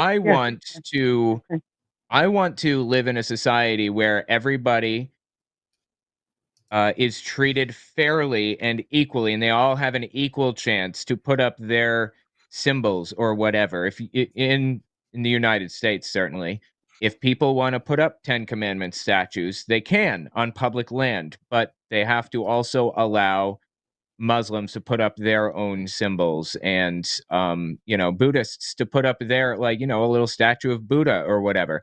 Would you be opposed to people being treated fairly in that way if like a Buddhist wanted to put up a little symbol of Buddha or something next to the Ten Oh Commandments? yes, yes, That's what we have in the United yes, States. yes. That's what it is. You can do that here in the United States. It's just Christianity in the United States. I mean the institution that is, a cancer on society, not general religion. Uh, They are trying to force the government to put up Christian symbols and not allow any other symbols of like Buddhists or whatever. They are intentionally trying to create a set of classes in society where they are on the top and nobody else is allowed to participate at all. That's the problem. uh, uh, like I was just thinking that if the ones who put up the Ten Commandments had good intentions, like if they want to teach kids good deeds, you know, and like Well, I uh, disagree with the idea that they yeah, encourage people to do good deeds. I don't think there are any good deeds in there, but you know what? As long as everyone is allowed to do that, fine. That's what we have in the United States. I just thought that the Ten Commandments should be brought back over there and displayed everywhere in the U.S. because it's chaotic right now over there. Like with the Well, Trump I don't think administration and the yeah, tariffs. it is chaotic. It is chaotic over here right now. I don't think the 10 commandments are going to help the chaos. They're going to make it worse because the institution of Christianity is trying to force their way into government. And that is literally like, that's one step on a long road that they've been trying to reach for a long time. That being said, Oh, it's not just economic problems. It's just not. I thought no, it yeah. was just oh, so this So- isn't just economy. Right. So, Marlon, I feel like your original intent for the Ten Commandments being everywhere is a bit diluted if you're just going to have a wall where every religion and non-religion out there can just post whatever they want on the wall, and people can just pick and choose what they want out of it, like it's a buffet. Like I feel like your initial reason for wanting the Ten Commandments everywhere is at odds with what you say you would accept. So I'm I a little mean, timid about. I wanted people to be inspired to help each other and like be generous to one another and be kind to one another.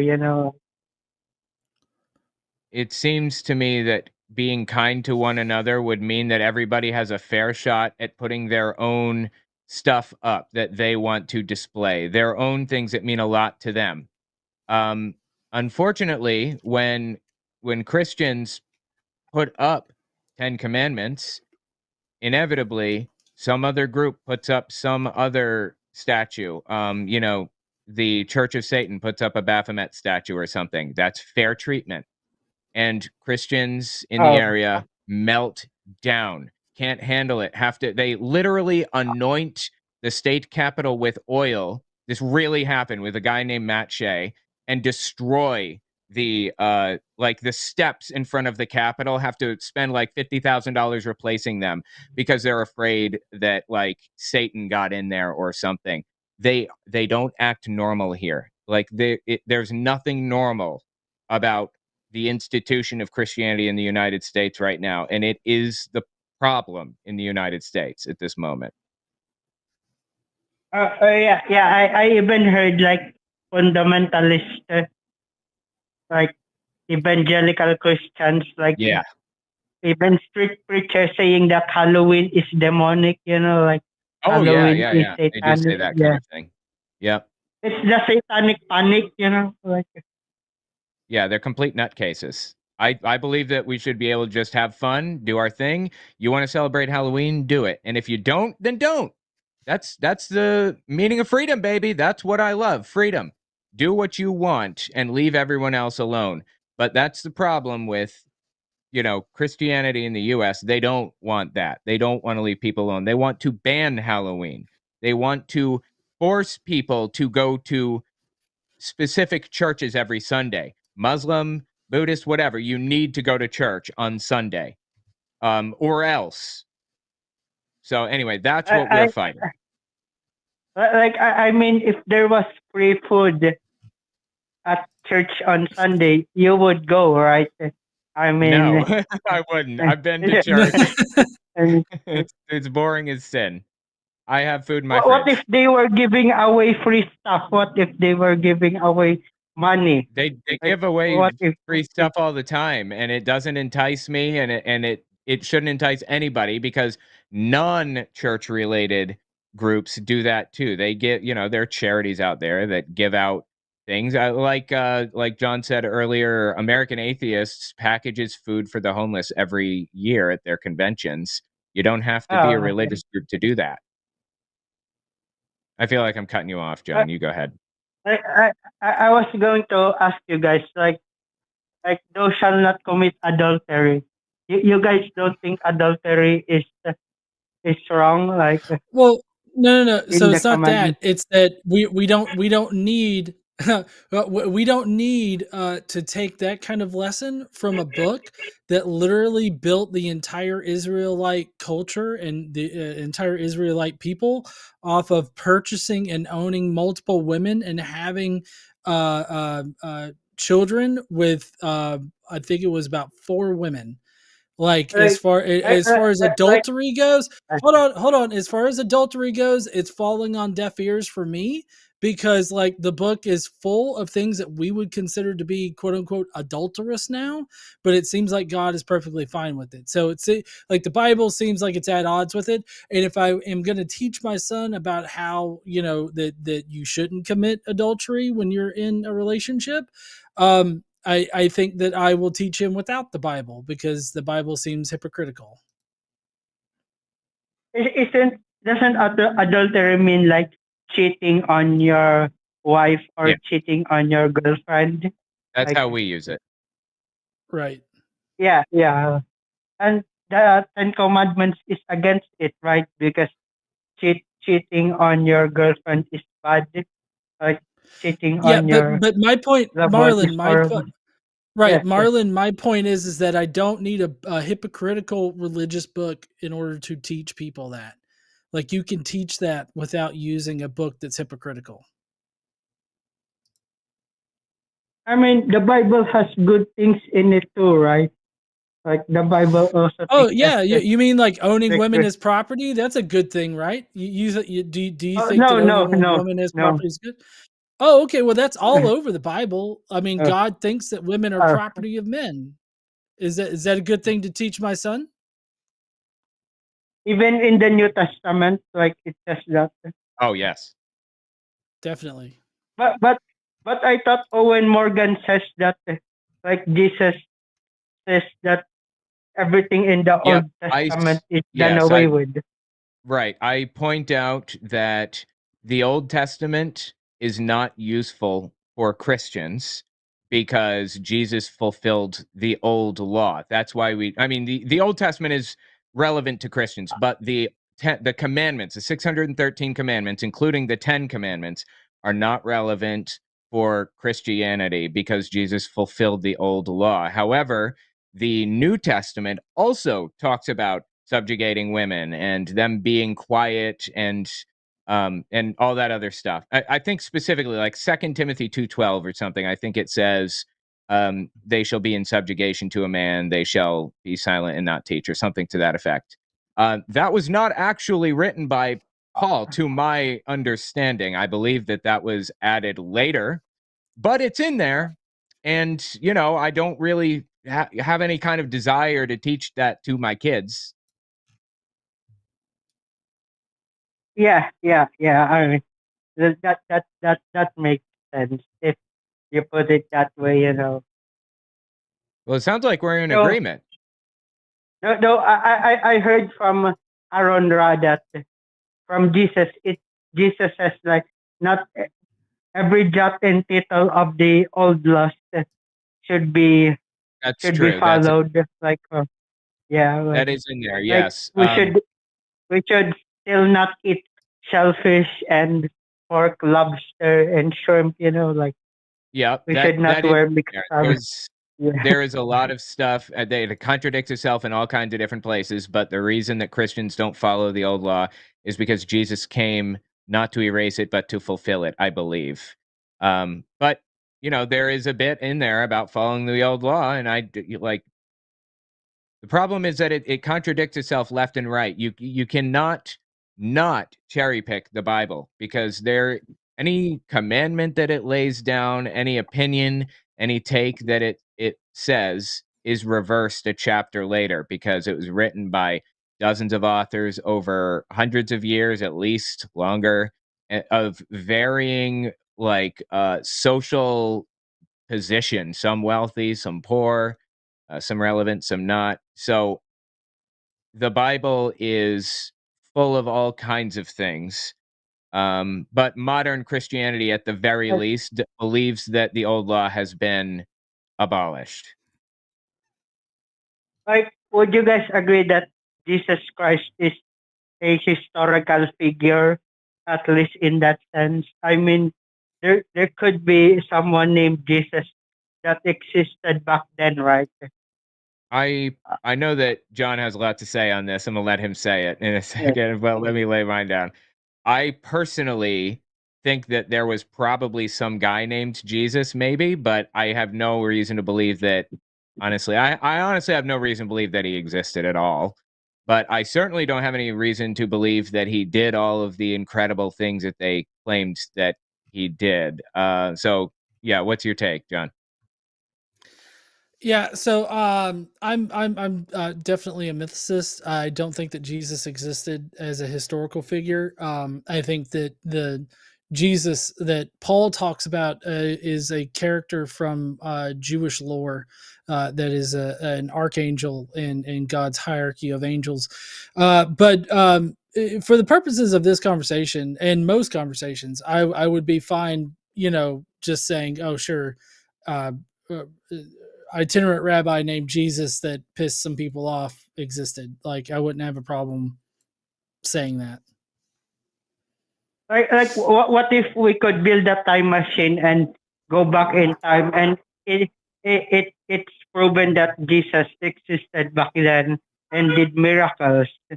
Like, would you guys be believers? Like, I would mean, you guys shit be in one Christians? hand, wish in the other. I mean, I just like I don't see the benefit in theorizing a magical like time traveling machine. I think that if we had a time traveling machine, hypothetically, and we went back in time and saw Jesus performing the miracles, I would want to, make sure that they weren't literal magic tricks or something. And I would want to make sure that it wasn't like aliens fucking with us. But if I could verify Oh those yeah. things, then yeah, I suppose I would probably believe it. However, that doesn't mean I would worship God. The God of the Bible is kind of a monster. It's monstrous behavior. So yeah. Well, like I would argue that like Jesus existed back then, and with the apostles, like Simon Peter was the first pope, and Okay. that's what makes like the Uh, Catholic yeah, Church like the Marlon, true church. Marlon, we're kind of Yes. getting off on the weeds here on this Oh, historical conversation, which I would more than willing have a conversation with you about. But we have been on the call for about 30 minutes now, so we do need to start wrapping up. We do have a few other callers to get to. uh, It's a shame because it's an uh, interesting uh, subject, but yeah, Yeah, can I have one last question? sure. sure. Like it's because of me and my personal experience. Like, what do you guys think of like demons or other supernatural figures? Do you believe they exist? Because I've seen them in like sleep paralysis. Like I've seen them, and like Right. that's what makes me believe. You have a take on it? Like I've this is, experienced I've experienced sleep paralysis, and that is an understood phenomenon that exists in the human brain. We understand roughly why and how it happens, and we could simulate it and everything else. It's not a mystery. It's definitely not some otherworldly thing happening. It's just a physiological thing happening in our brain. That's all. But no, I don't believe in So there are no monks. demons. Like, what about No. the things you see? No, Like, what if about? there were demons and if we could like pray to God for this thing or that or whatever, the military would have weaponized it a long time ago. It'd be like mage battalions and stuff. If this was something that could actually be done. The church in the United States at least would absolutely do whatever they could to fit themselves into the military to, weaponize prayer and everything else. They're already trying to do that. It just doesn't work. So why can't we move during sleep paralysis? And like, why do we see black figures? Like. We're going to have to let you go, but I will answer that, and then we're going to get off of here, okay? And I'll tell you the Okay. reason is Thank you. because Thank you, guys. All right, thank you.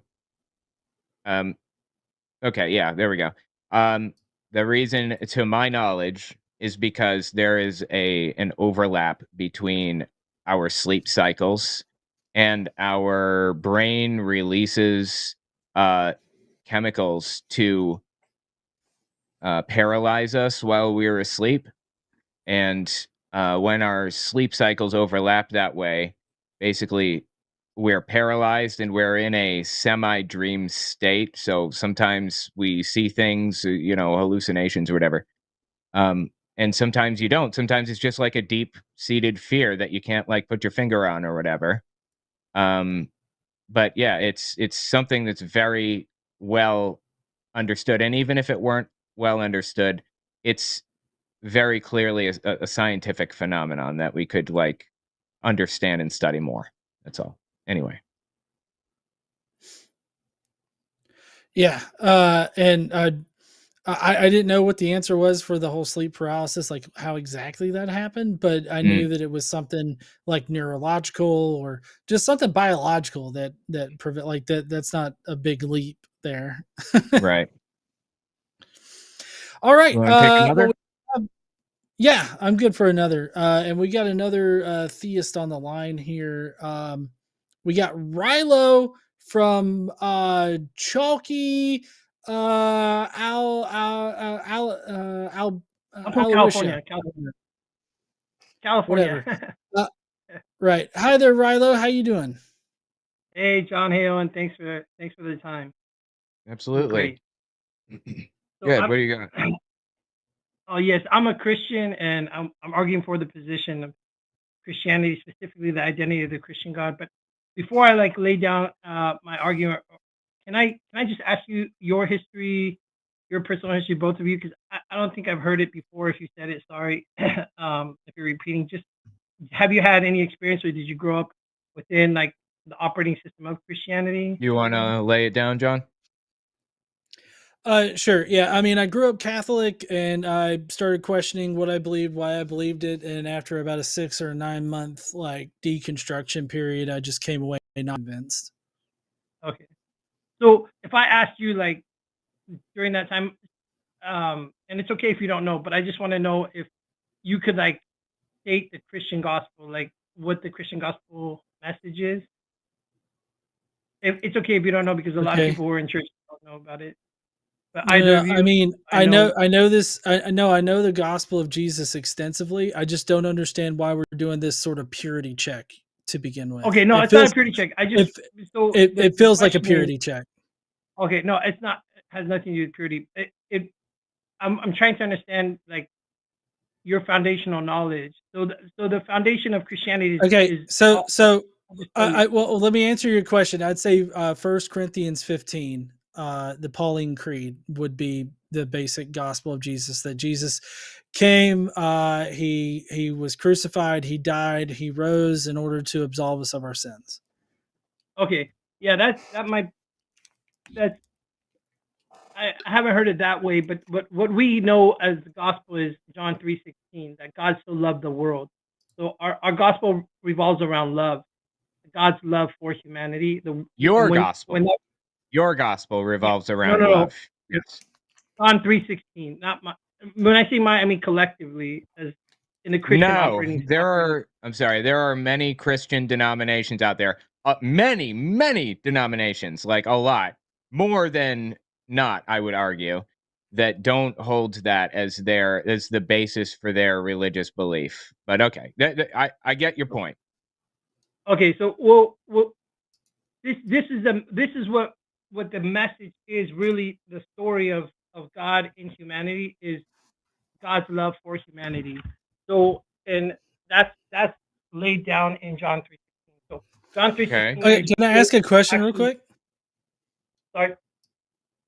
Go ahead. I was just going to ask. I mean, I feel like you've established that you think that that your argument is something about God's love and how God loves Right. humanity. Is that correct? Okay. Do you believe that God is the same in the past as he is in the present and as he will be in the future? Like God is unchanging is essentially what I'm asking you. Yes, we know that because. Oh, hi, hold on, my little one. Give me 1 second. Can you just put me on hold? Let me give my little one a bottle. I'll be right back. Can you give me 10 seconds? 10 seconds. Okay. Yeah. You can give it a minute. All right, I'm back. Okay, so yeah, Oh, I okay, think wow.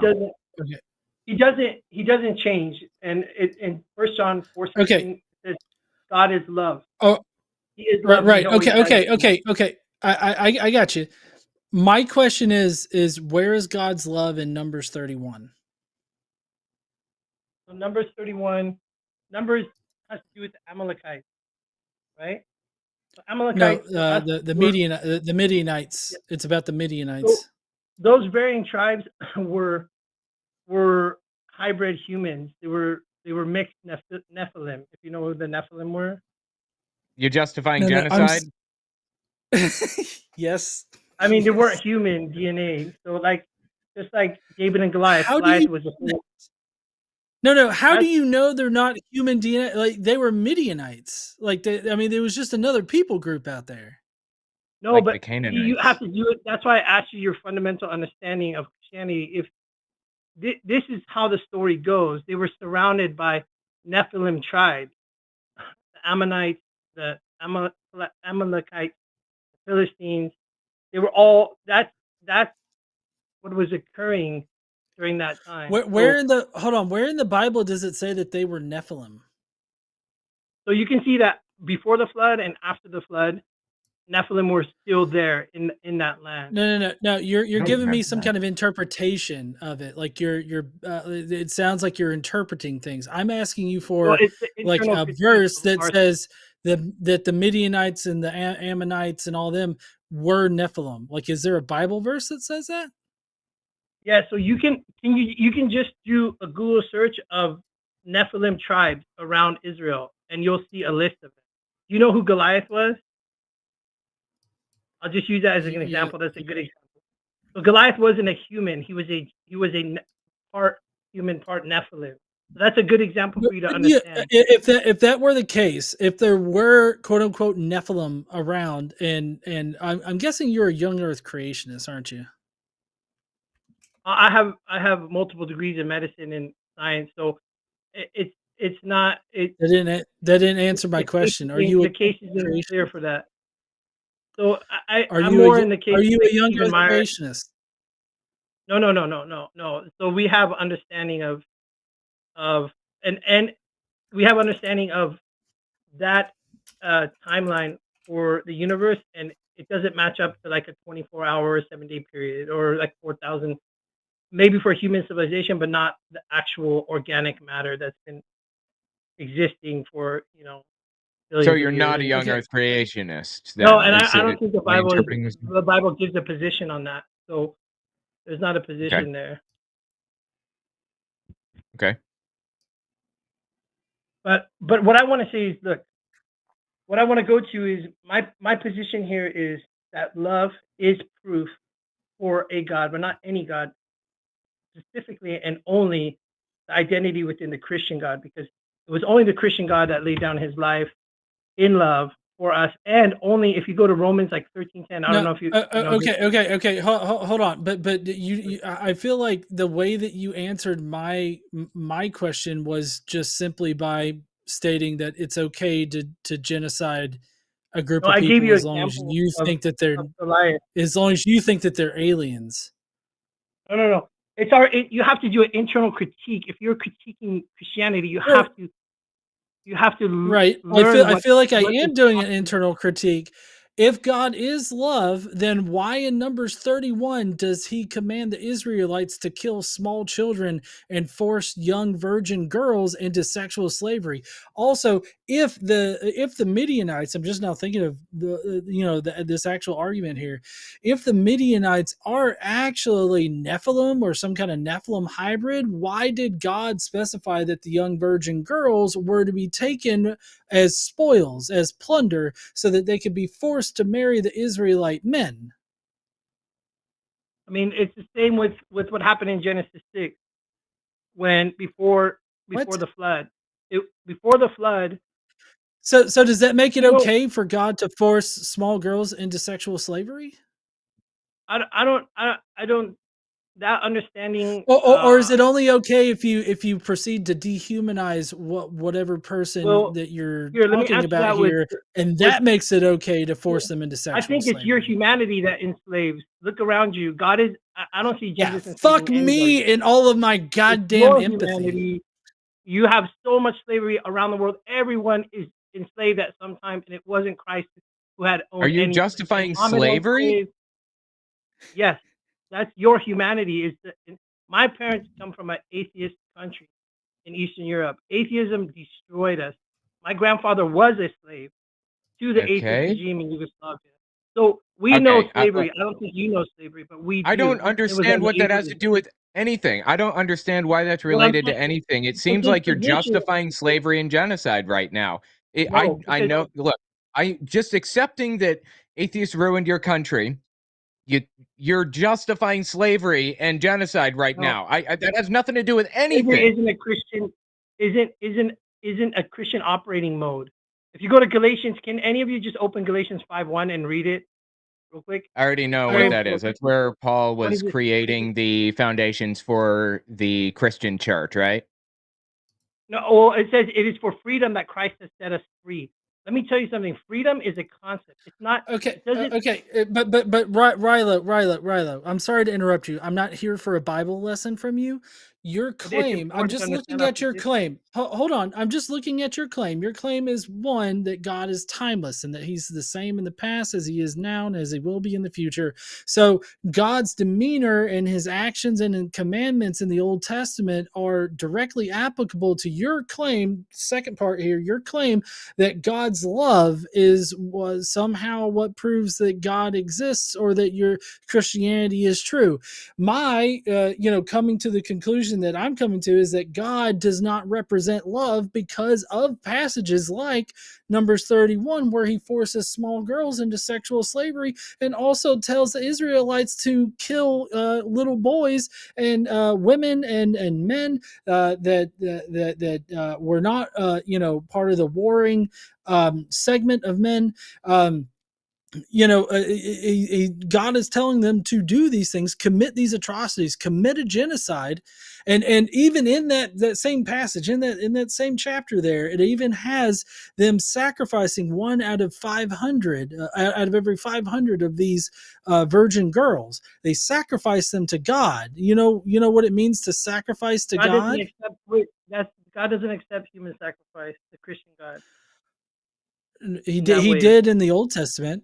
There are In the three Old Testament, examples of it. Yeah, he did So, accept that he accepted Jephthah's human sacrifice. He also no, accepted, I he guess, died, right? Jesus as a human sacrifice. So that there's that if you But would consider Jesus that is human God. sacrifice. That's different. But Sorry. listen to Leviticus 18 says, "You shall not give any of your children to offer them to Molech, and so profane the name of your God.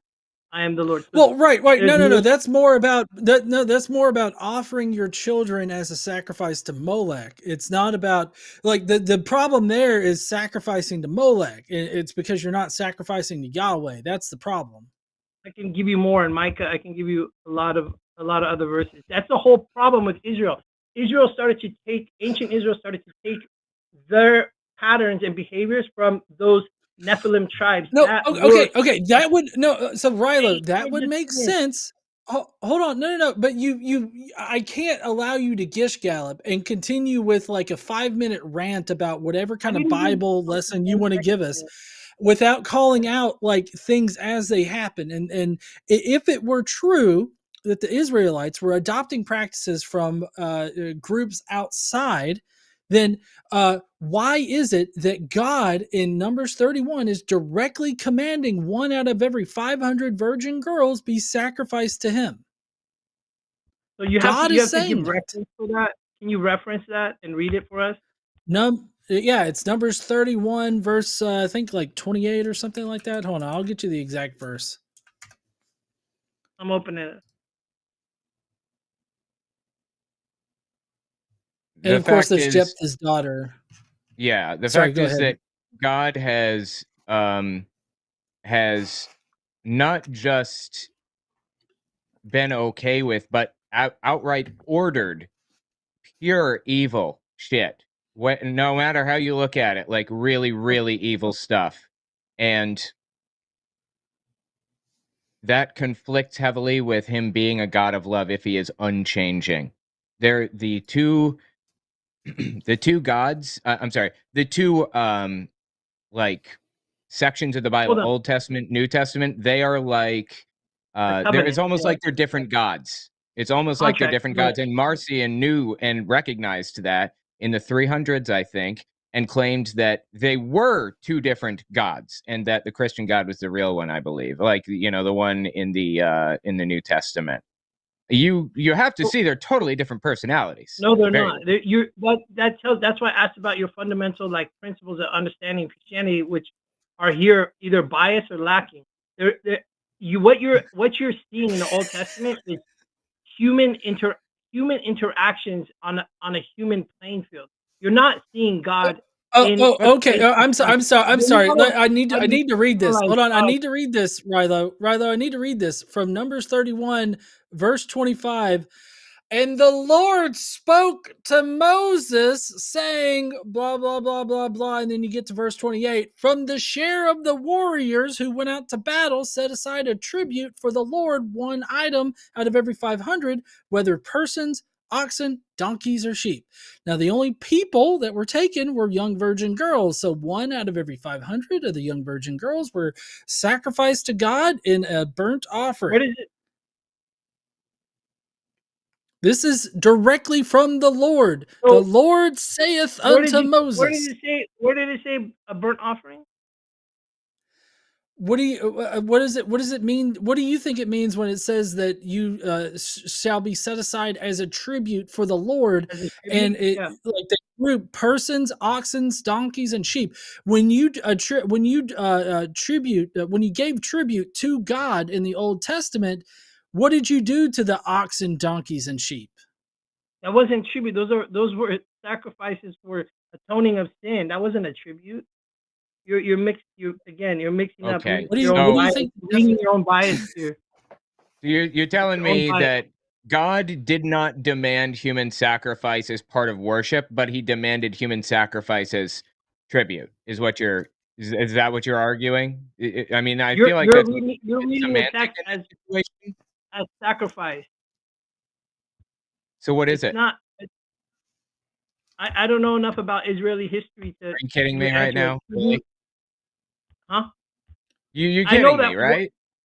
No, look at verse 2. It says, "Take vengeance on the Midianites." Okay, so there's a reciprocal principle here, an eye for an eye, which was operating at that time.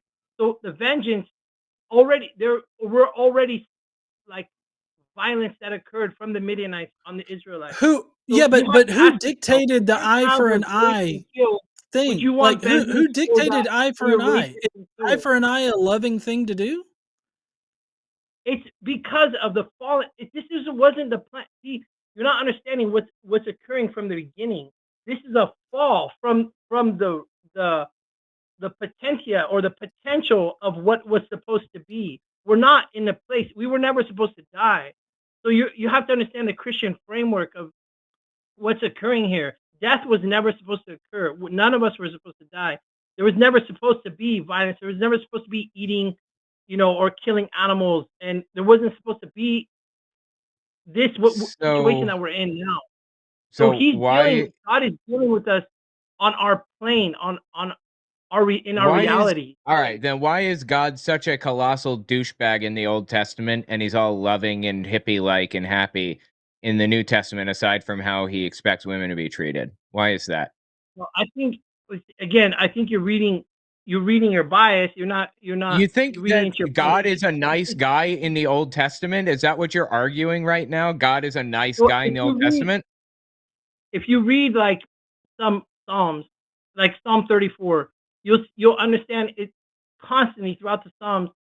The authors are saying, "Your love endures forever. Your love endures forever. Your love is forever." Okay. Let me tell you something. I don't understand what like, that has to do with anything. God, can I just tell you, God in these the are Old Testament has a love like a toxic, like a toxic spouse. Like that's what it's talking about there. Like when they say love, they don't actually mean love.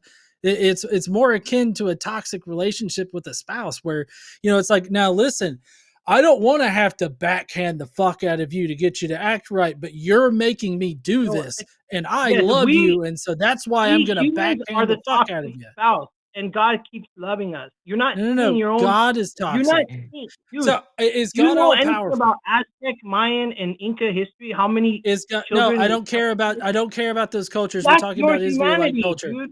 We're That's your talking humanity about without Israelite. Christianity. Shut the fuck up, Rilo. I'm gonna mute you here Why in a are you saying second if you that? don't shut the fuck up. Listen, All right. Rilo, is God all powerful? Yes, but he's love, so he gives us freedom. Okay, You can't have right, freedom right. without love. God, no.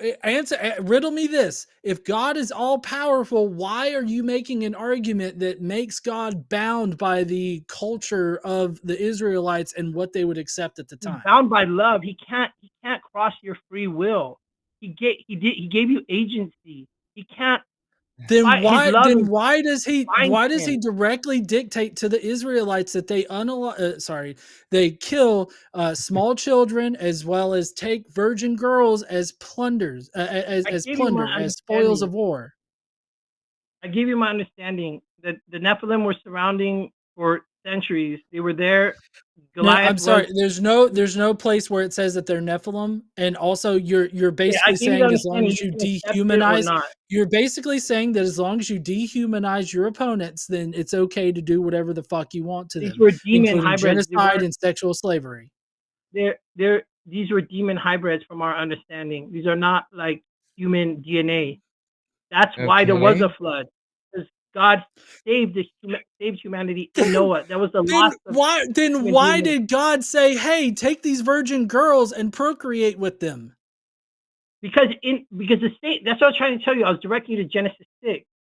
So the whole of the tribe wasn't fully, like, all of humanity at that time wasn't fully Nephilim or like hybrid. But in Genesis No, I'm 6, sorry. let me These just were young explain it. children, so they Explain it. were the offspring of that society. And if Yeah, the but society is a hybrid, a Nephilim hybrid, then the virgin girls would be Nephilim hybrid. Do you not know like how procreation works, or do you think that there's some kind of magical aspect to this? well, we know that in Genesis 6 there was human form demon Nephilim. Okay, that's our story. You don't have to believe it. It can sound like That doesn't fantasy. answer anything. You have to. When you look to the surrounding tribes that were constantly attacking Israel and sacrificing to Baal, Moloch, all their children, and then Israel became a part of that.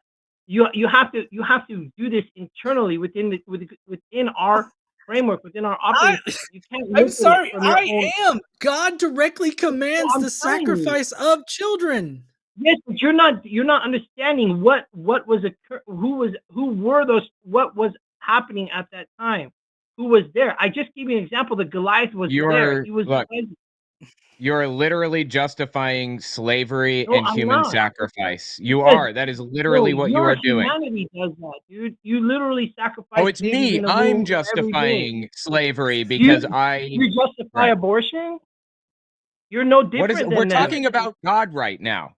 We're talking A about what children God are does, not what children. me. This is Darvo. I You're mean, no different than not the only is Israelites. God an abusive spouse, but like his followers seem to be too. God.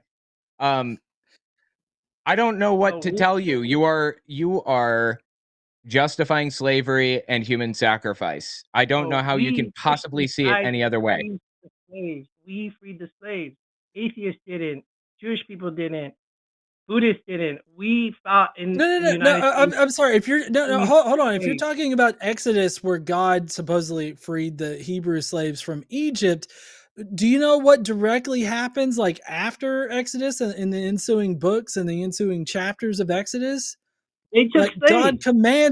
God commands that the Israelites take slaves, Yes, slaves from among their the own nations tribe. around them. Yes, but this was like, listen, It's this was different. within You see, Israel. Jews were slaves to their right? own people. So it's like an economic model. This is not the reality of God. If you want to look Yeah. at the Look, reality of God, So it was an the economic reality of model God is in the Christ. South in the 1850s. Also, it was an economic No, model then, and it wasn't okay then we either. Christians, almost 1 million Christians died to free the slaves. They didn't have to do that.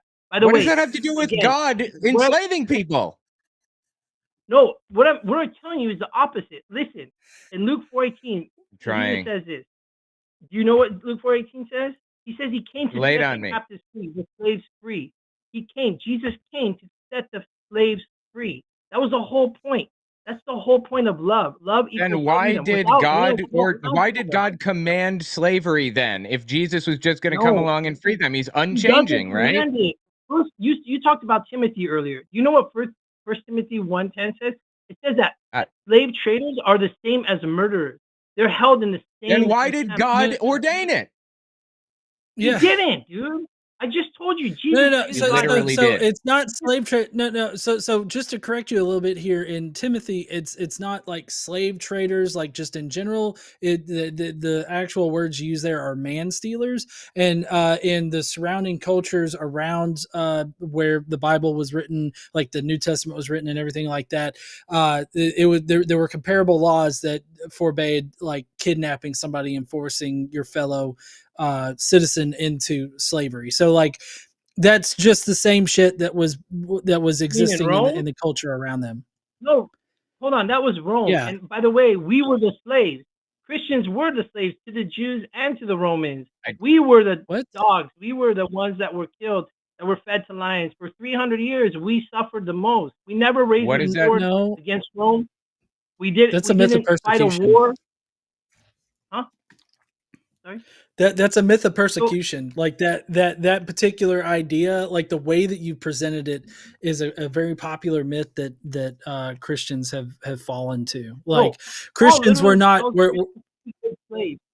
Be good no, no, slaves. no. Don't be a My bad point, slave. no, We are the my slaves. point is that Christians were no more persecuted in those 300 years than any other like fringe You're religious group. wrong. Like they were all treated Because similar. Judaism ruled that land religiously. Romans ruled it by governance, but Judaism has always hated the Christian idea. It has always hated it back then, and you can see the persecution that's occurring. It's actually written. By the way, Paul's letters, like Galatians, Paul wrote a private letter to the Church of Galatia. He never thought this was going to be a Bible, like in something called the Bible. The book of Galatians is just like a private letter. That's what makes this even more interesting if you study it from the outside. And by the way, I All just right. want to just tell you real quick, Galatians 5:13 says, "You, my brothers and sisters, were called to be free." No book in history even acknowledges freedom Free in of at sin. all. Like that's what it's Free, not talking about no, it's free like not. slavery free. He's talking about But being do not free use of your sin and freedom the to indulge in salvation the of flesh. Christ. No, it's Do freedom in you not every know how way. to That's read the words whole. off of a page? Where does it say that? That's the I just context showed you Galatians. of the Galatians that you were talking about. Like everywhere where Paul is talking about being free and all this other stuff, he's talking about the salvation provided through Christ. It's not like salvation or freedom from slavery. He never says, there's never a point in the New Testament where Jesus says, don't own slaves. Okay, hold on. You just said this. Now look, I'm gonna redirect you. It says exactly opposite what you just said. It's for Pivot. freedom that Christ has set us Pivot. free. Stand firm then, and do not let yourselves be burdened again by a yoke of slavery. Don't let yourself be burdened again by a yoke of slavery. This is an anti-slavery movement. Telling It's a Christians freedom not to be movement. slaves? It's telling you slavery in every. Well, Christians had no power at that time. You're talking about like the first 100 years of Christianity, they Okay. lived in Look, a I feel like we've gotten a little bit off subject, so let me just kind of loop it back around to kind of connect where we were. all right. Slavery's bad, right? We can agree that slavery is bad. Yes, First Timothy, verse 10, Okay, condemns it so as a sin, murderers. why then did God order slavery, indentured servitude, whatever you want to call it, in the Old Testament? He didn't order it. He did. Look He at outlined in in Leviticus, explicit Leviticus detail 25. how people should be doing it. Dude, he just set a whole nation free from slavery, and now you're telling me like that doesn't make any sense. I'm not logically. telling But you. then The again, Bible is telling you. I'm not Yeah, saying yeah. anything. The Bible says it. Yeah. So No, it hold on, doesn't. Rilo, can you turn in your Bible to Leviticus 25, 44 through 46? Yes, yes. Read the whole thing and you'll see it. I've read it 1,000 times. Oh, okay, so you could repeat it to me like verbatim then, right? Yeah, If not you've read by it memory. 1,000 No, times. I don't. I'm not in. You've ministry. read something I work- over 1,000 times and you haven't, like, you just can't repeat that if you've read it 1,000 times? Of course not. It's over. I'm 40 years old. It's over a 20-year, 25-year period. I can't repeat it verbatim, but I can repeat the verse to you. I mean, you want me to read it to you? Sure. Thank you.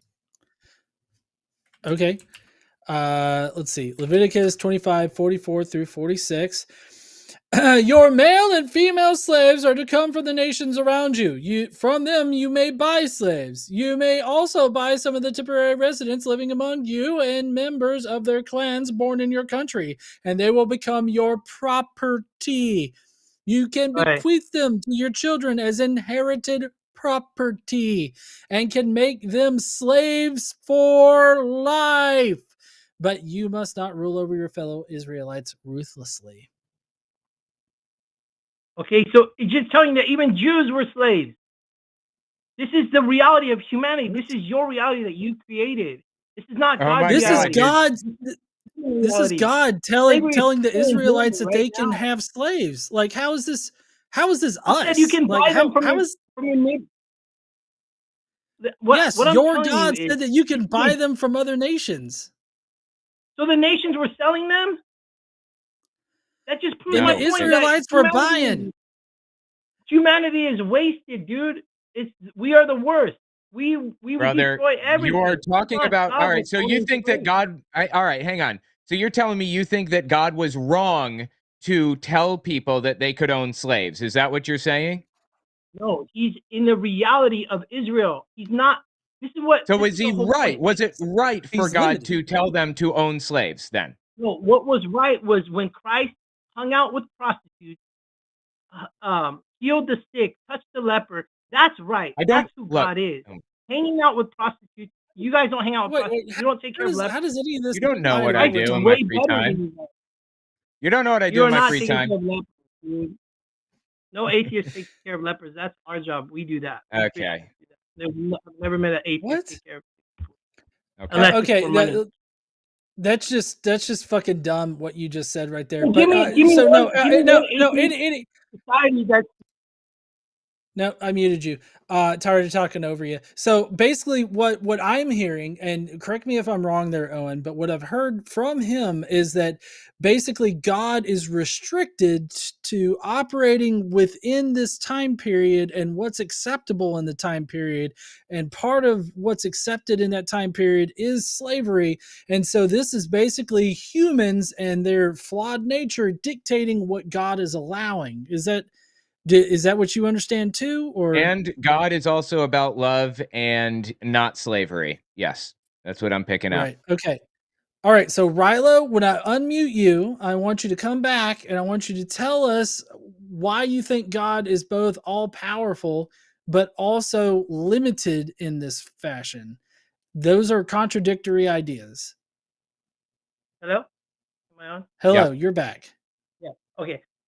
It's the same answer that it's the same position, the same reason I believe Christianity is true. I grew up in an atheist home. The reason I understand Christianity to be true is love. That's the same. All right, Rilo, we're not getting fair with you because It's we've been love. going around and around and around No, on love is this, the and you're answer. just You asked totally for an answer. ignoring all of our criticisms of your No, position, and you're just trying to brute force this idea into us. you asked me about all-powerful God that his hands are binding You know down. what we asked you about. You know what we And asked, and you are now intentionally completely bypassing it.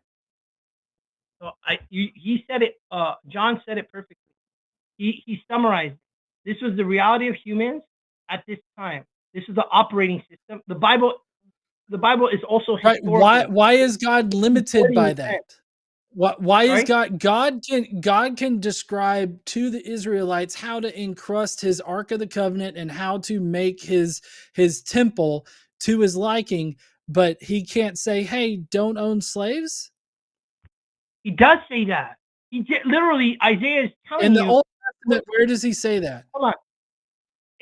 It tells you in Isaiah. He cannot just force the whole world to just be under his. If He you want to forces the play, Can't? Israelite people to do apparently he's limited in that way. So no, he forces the Israelites to adhere to a number of like really minute things. Like, did you know those are that ceremonial. It's preparation for did you Christ. know no, did you know that God wants Hadouken to fireball up the asses of two of his priests because they used the wrong kind of incense? They were in a So don't covenant tell with him. me They that should have known. They entered in that covenant willingly with God. Once you enter in a right. covenant with God, that you You're have to hold totally He's an missing. abusive boyfriend. He's an abusive boyfriend, and No, it's we are okay for him to we're be the ones who abusive. sacrifice children on pyramids all around the world, not Jesus. We All humans. right, We're look, not. Right. look, We're I not don't brother. know. being Let me. I your Go ahead. humanity is. I don't know. Owen, are you? Do you have any more use for him? I don't think so. Let me just lay this down. It's I don't clear know as why you guys are day that. arguing against love. Okay. There's no other Look, book that every offers. time we bring up, all right, I'm going to mute you for just a second and then we'll say goodbye to you. Okay. So I'm going to mute. Now, let me just say my piece. I don't know. Like, this whole debate is over whether God is the same God in the New Testament and the Old Testament. Whether he was a douchebag in the Old Testament and nice in the New Testament, that's clear as day. And you're arguing with us that he wasn't a douchebag in the Old Testament. Every time I point out the fact that he told people to have slaves, you say, no, he freed slaves. Well, he ordered it in the first place. You are completely sidestepping the point that God ordered slaves to be owned, or he outlined how they should be owned in the first place. You can sit there and tell me all day of all the loving things that God did. I don't care. We're talking about the shithead things that he did. All right? Now, I don't want to hear another thing about the loving shit that he did. Not one. Do you support slavery or not? Because God does. All right, you're unmuted.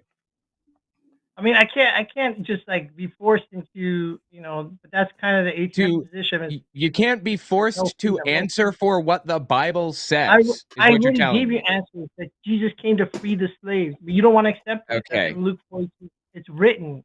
We're not asking Like, what else about what do you want? Jesus did. We are asking He is our about what God. God did in the Old Testament.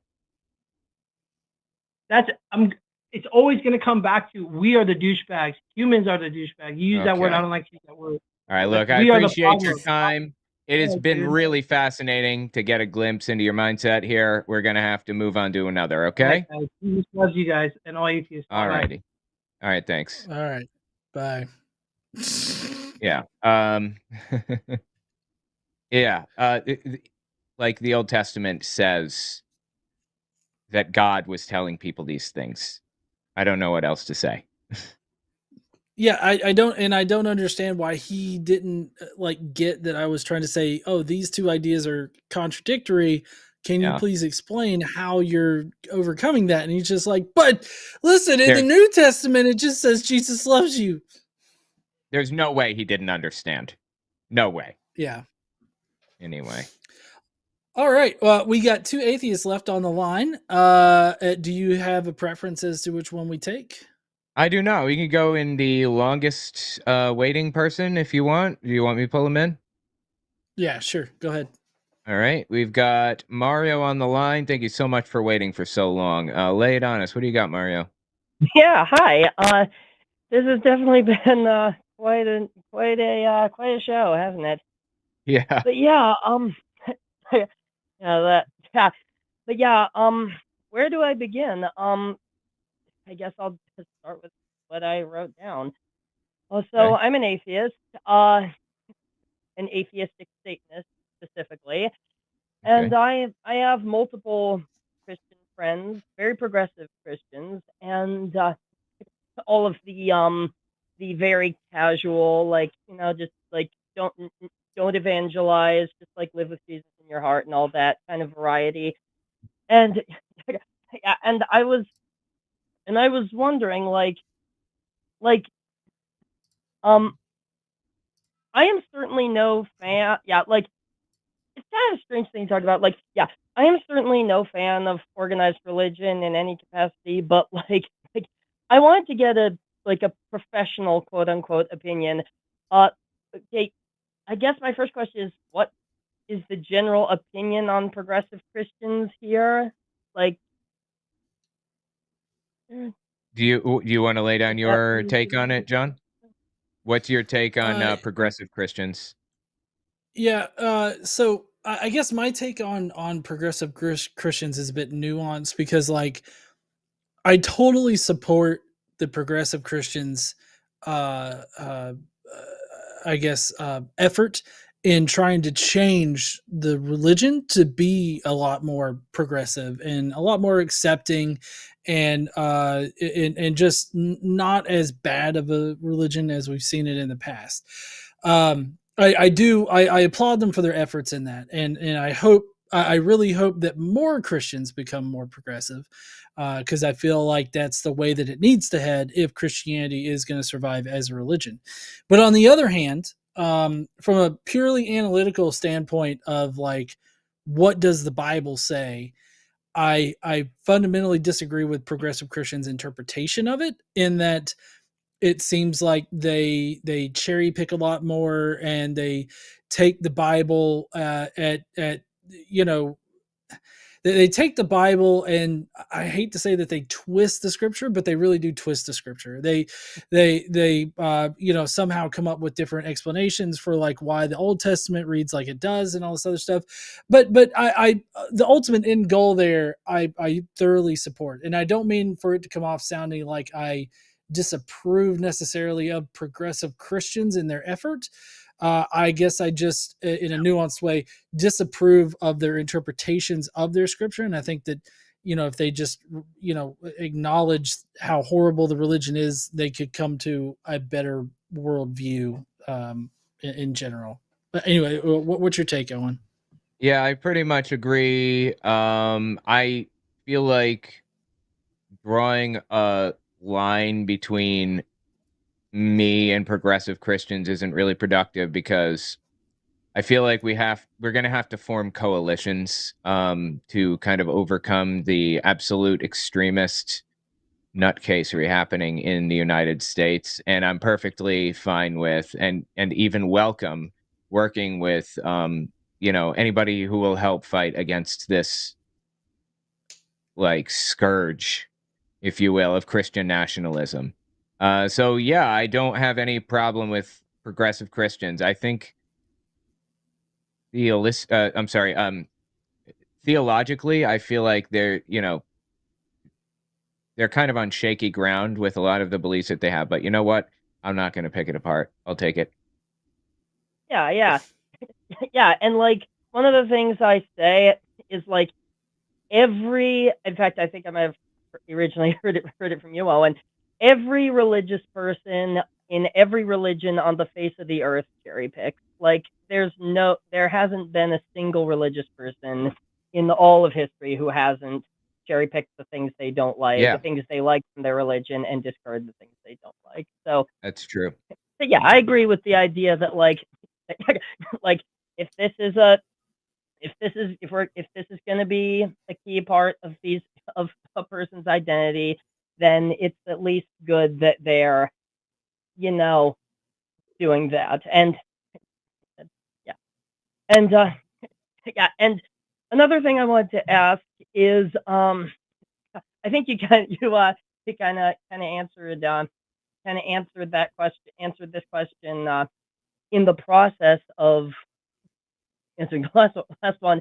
I was gonna like I was gonna ask, is it possible for an atheist and a Christian to be friends functionally, and or is there like unavoidably like some kind of like danger there? Yeah, I absolutely think that they can be friends as long as they're not like imposing their beliefs on me, then I'm perfectly fine. You know, a lot of Christians have this belief that they should be able to, or that they are mandated to, like, shove their beliefs down everybody's throats in like a cult like way. And if you're going to do that, then we're going to have a problem, of course. But I'm perfectly fine with you if you're just, just living your life. Ever. Oh yeah, and Yeah, I'm in North Alabama, so like nearly everybody that I know in my personal life is a Christian. Sorry. And so like a lot of them are very progressive in their beliefs, and I think that you can definitely, build coalitions there. You can definitely have friendships, even though someone's a Christian. Like, typically, in my experience, it's actually the Christians that are like, "Oh, you don't believe in God, I don't want to be near that," or something like that. It typically, I've not really heard of too many atheists being like, "Oh, you're a Christian? Ugh, I'm not going to be your friend," kind of thing. Like, severing friendships over that. Normally, friendships are severed more along, especially nowadays, over like political leanings, which doesn't necessarily, it shouldn't have anything to do with your religion, but it's becoming more and more so aligned with like a fundamentalist, like religious worldview. Is what the political lines are kind of turning into right now. yeah. Yeah.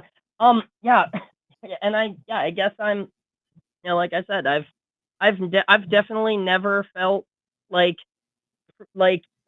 preached to or compelled by any of the Christians I know. They've all been very respectful. In fact, I'm, as someone who's very personally interested in like world religions and mythologies from just like an anthropological and like narrative perspective, we often that's often like a topic of conversation for us and there.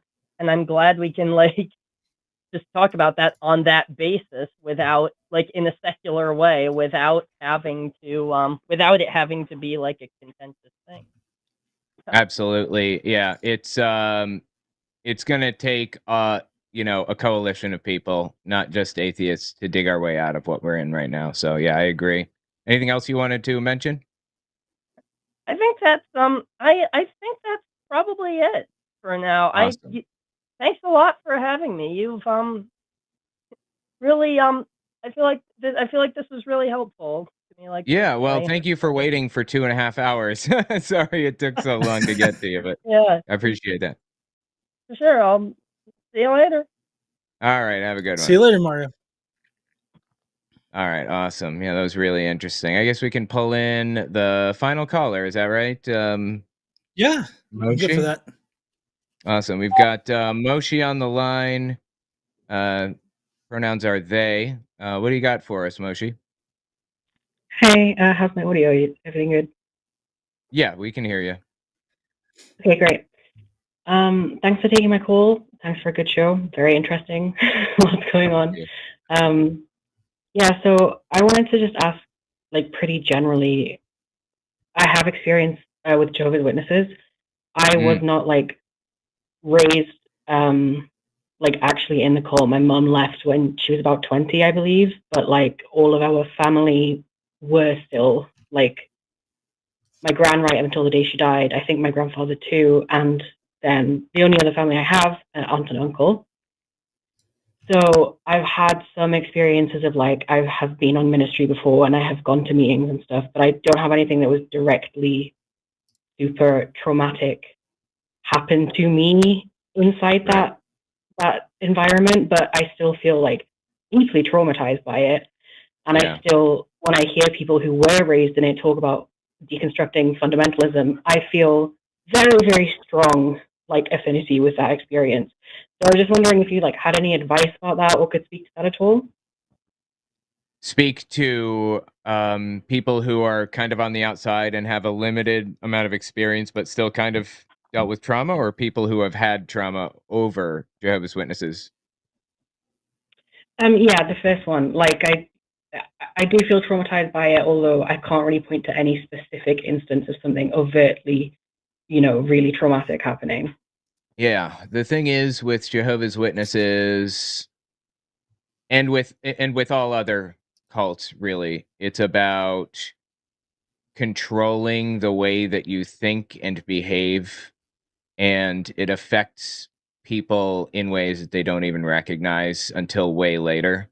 Um, just being like around a group like that who is obsessed with like controlling everything about the way that you act and all of that is like really toxic and damaging in my experience. Whether you're on the inside or the outside, although fundamentally a cult is basically just a group that changes your personality to fit what they want it to be. And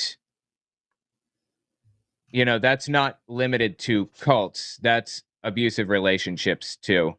A cult is fundamentally an abusive relationship between the adherent and the leadership.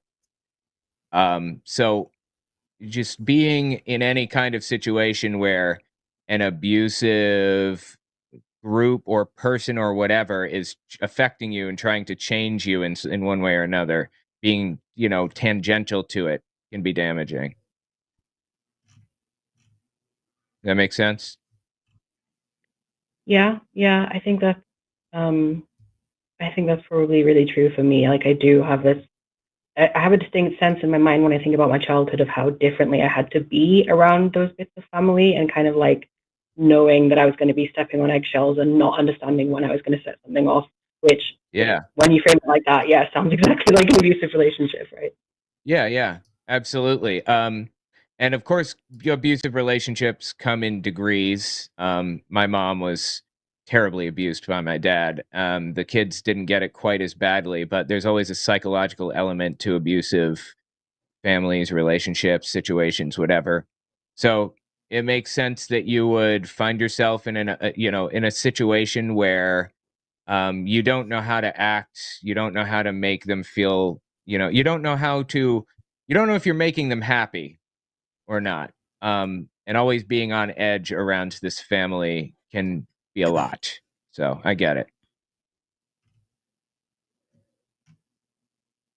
Yeah, thank you. I appreciate that a lot. Yeah. I also, just as like a second part, Okay. like, how do you deal with deconstructing shame? Because I feel like the biggest fundamentalist thing that I've inherited is kind of like living in shame all the time. Yeah. Well, in my experience, it's going to be different for everybody, and this may be really bad advice. So I don't know. Somebody can tell me that it's bad advice if that's what they think. But in my experience, you to resolve shame, you just pick out the things that that makes you who you are, and focus on it, and to do those things. Like if you are ashamed of being gay, like consciously be aware that you're gay. Find people who are accepting of that fact, and who will not hate you for it or whatever else, and embrace it. Make it a core part of who you are.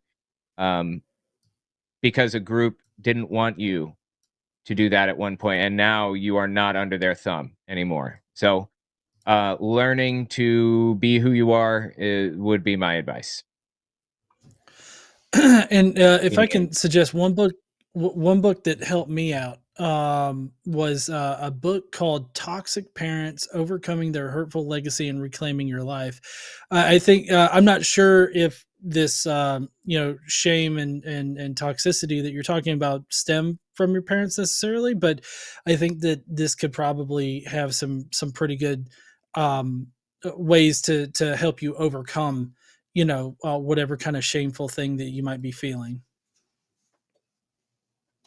Okay, that's amazing. Thank you so much. I'll definitely check that out. Yeah, thank you for Yeah. calling. Appreciate that. Thanks so much, guys. This has actually been super helpful. I appreciate it. Good. All right. Have No a good problem. one, okay? Yeah, you too. All right. Awesome. I always hover over the band color button by accident because I'm not familiar with the interface. I haven't done that yet. But anyway, yeah, very interesting calls tonight. Sure. Oh yeah, I have to say though, Ryla was probably my favorite contentious call. That was yeah. Oh my rather God. interesting. Yeah, that was interesting. Yeah, but I think that's going to be it for our show tonight. We really appreciate everybody tuning in and all of the callers that called in. You guys were awesome, especially those last two callers. And I guess we're going to be getting out of here.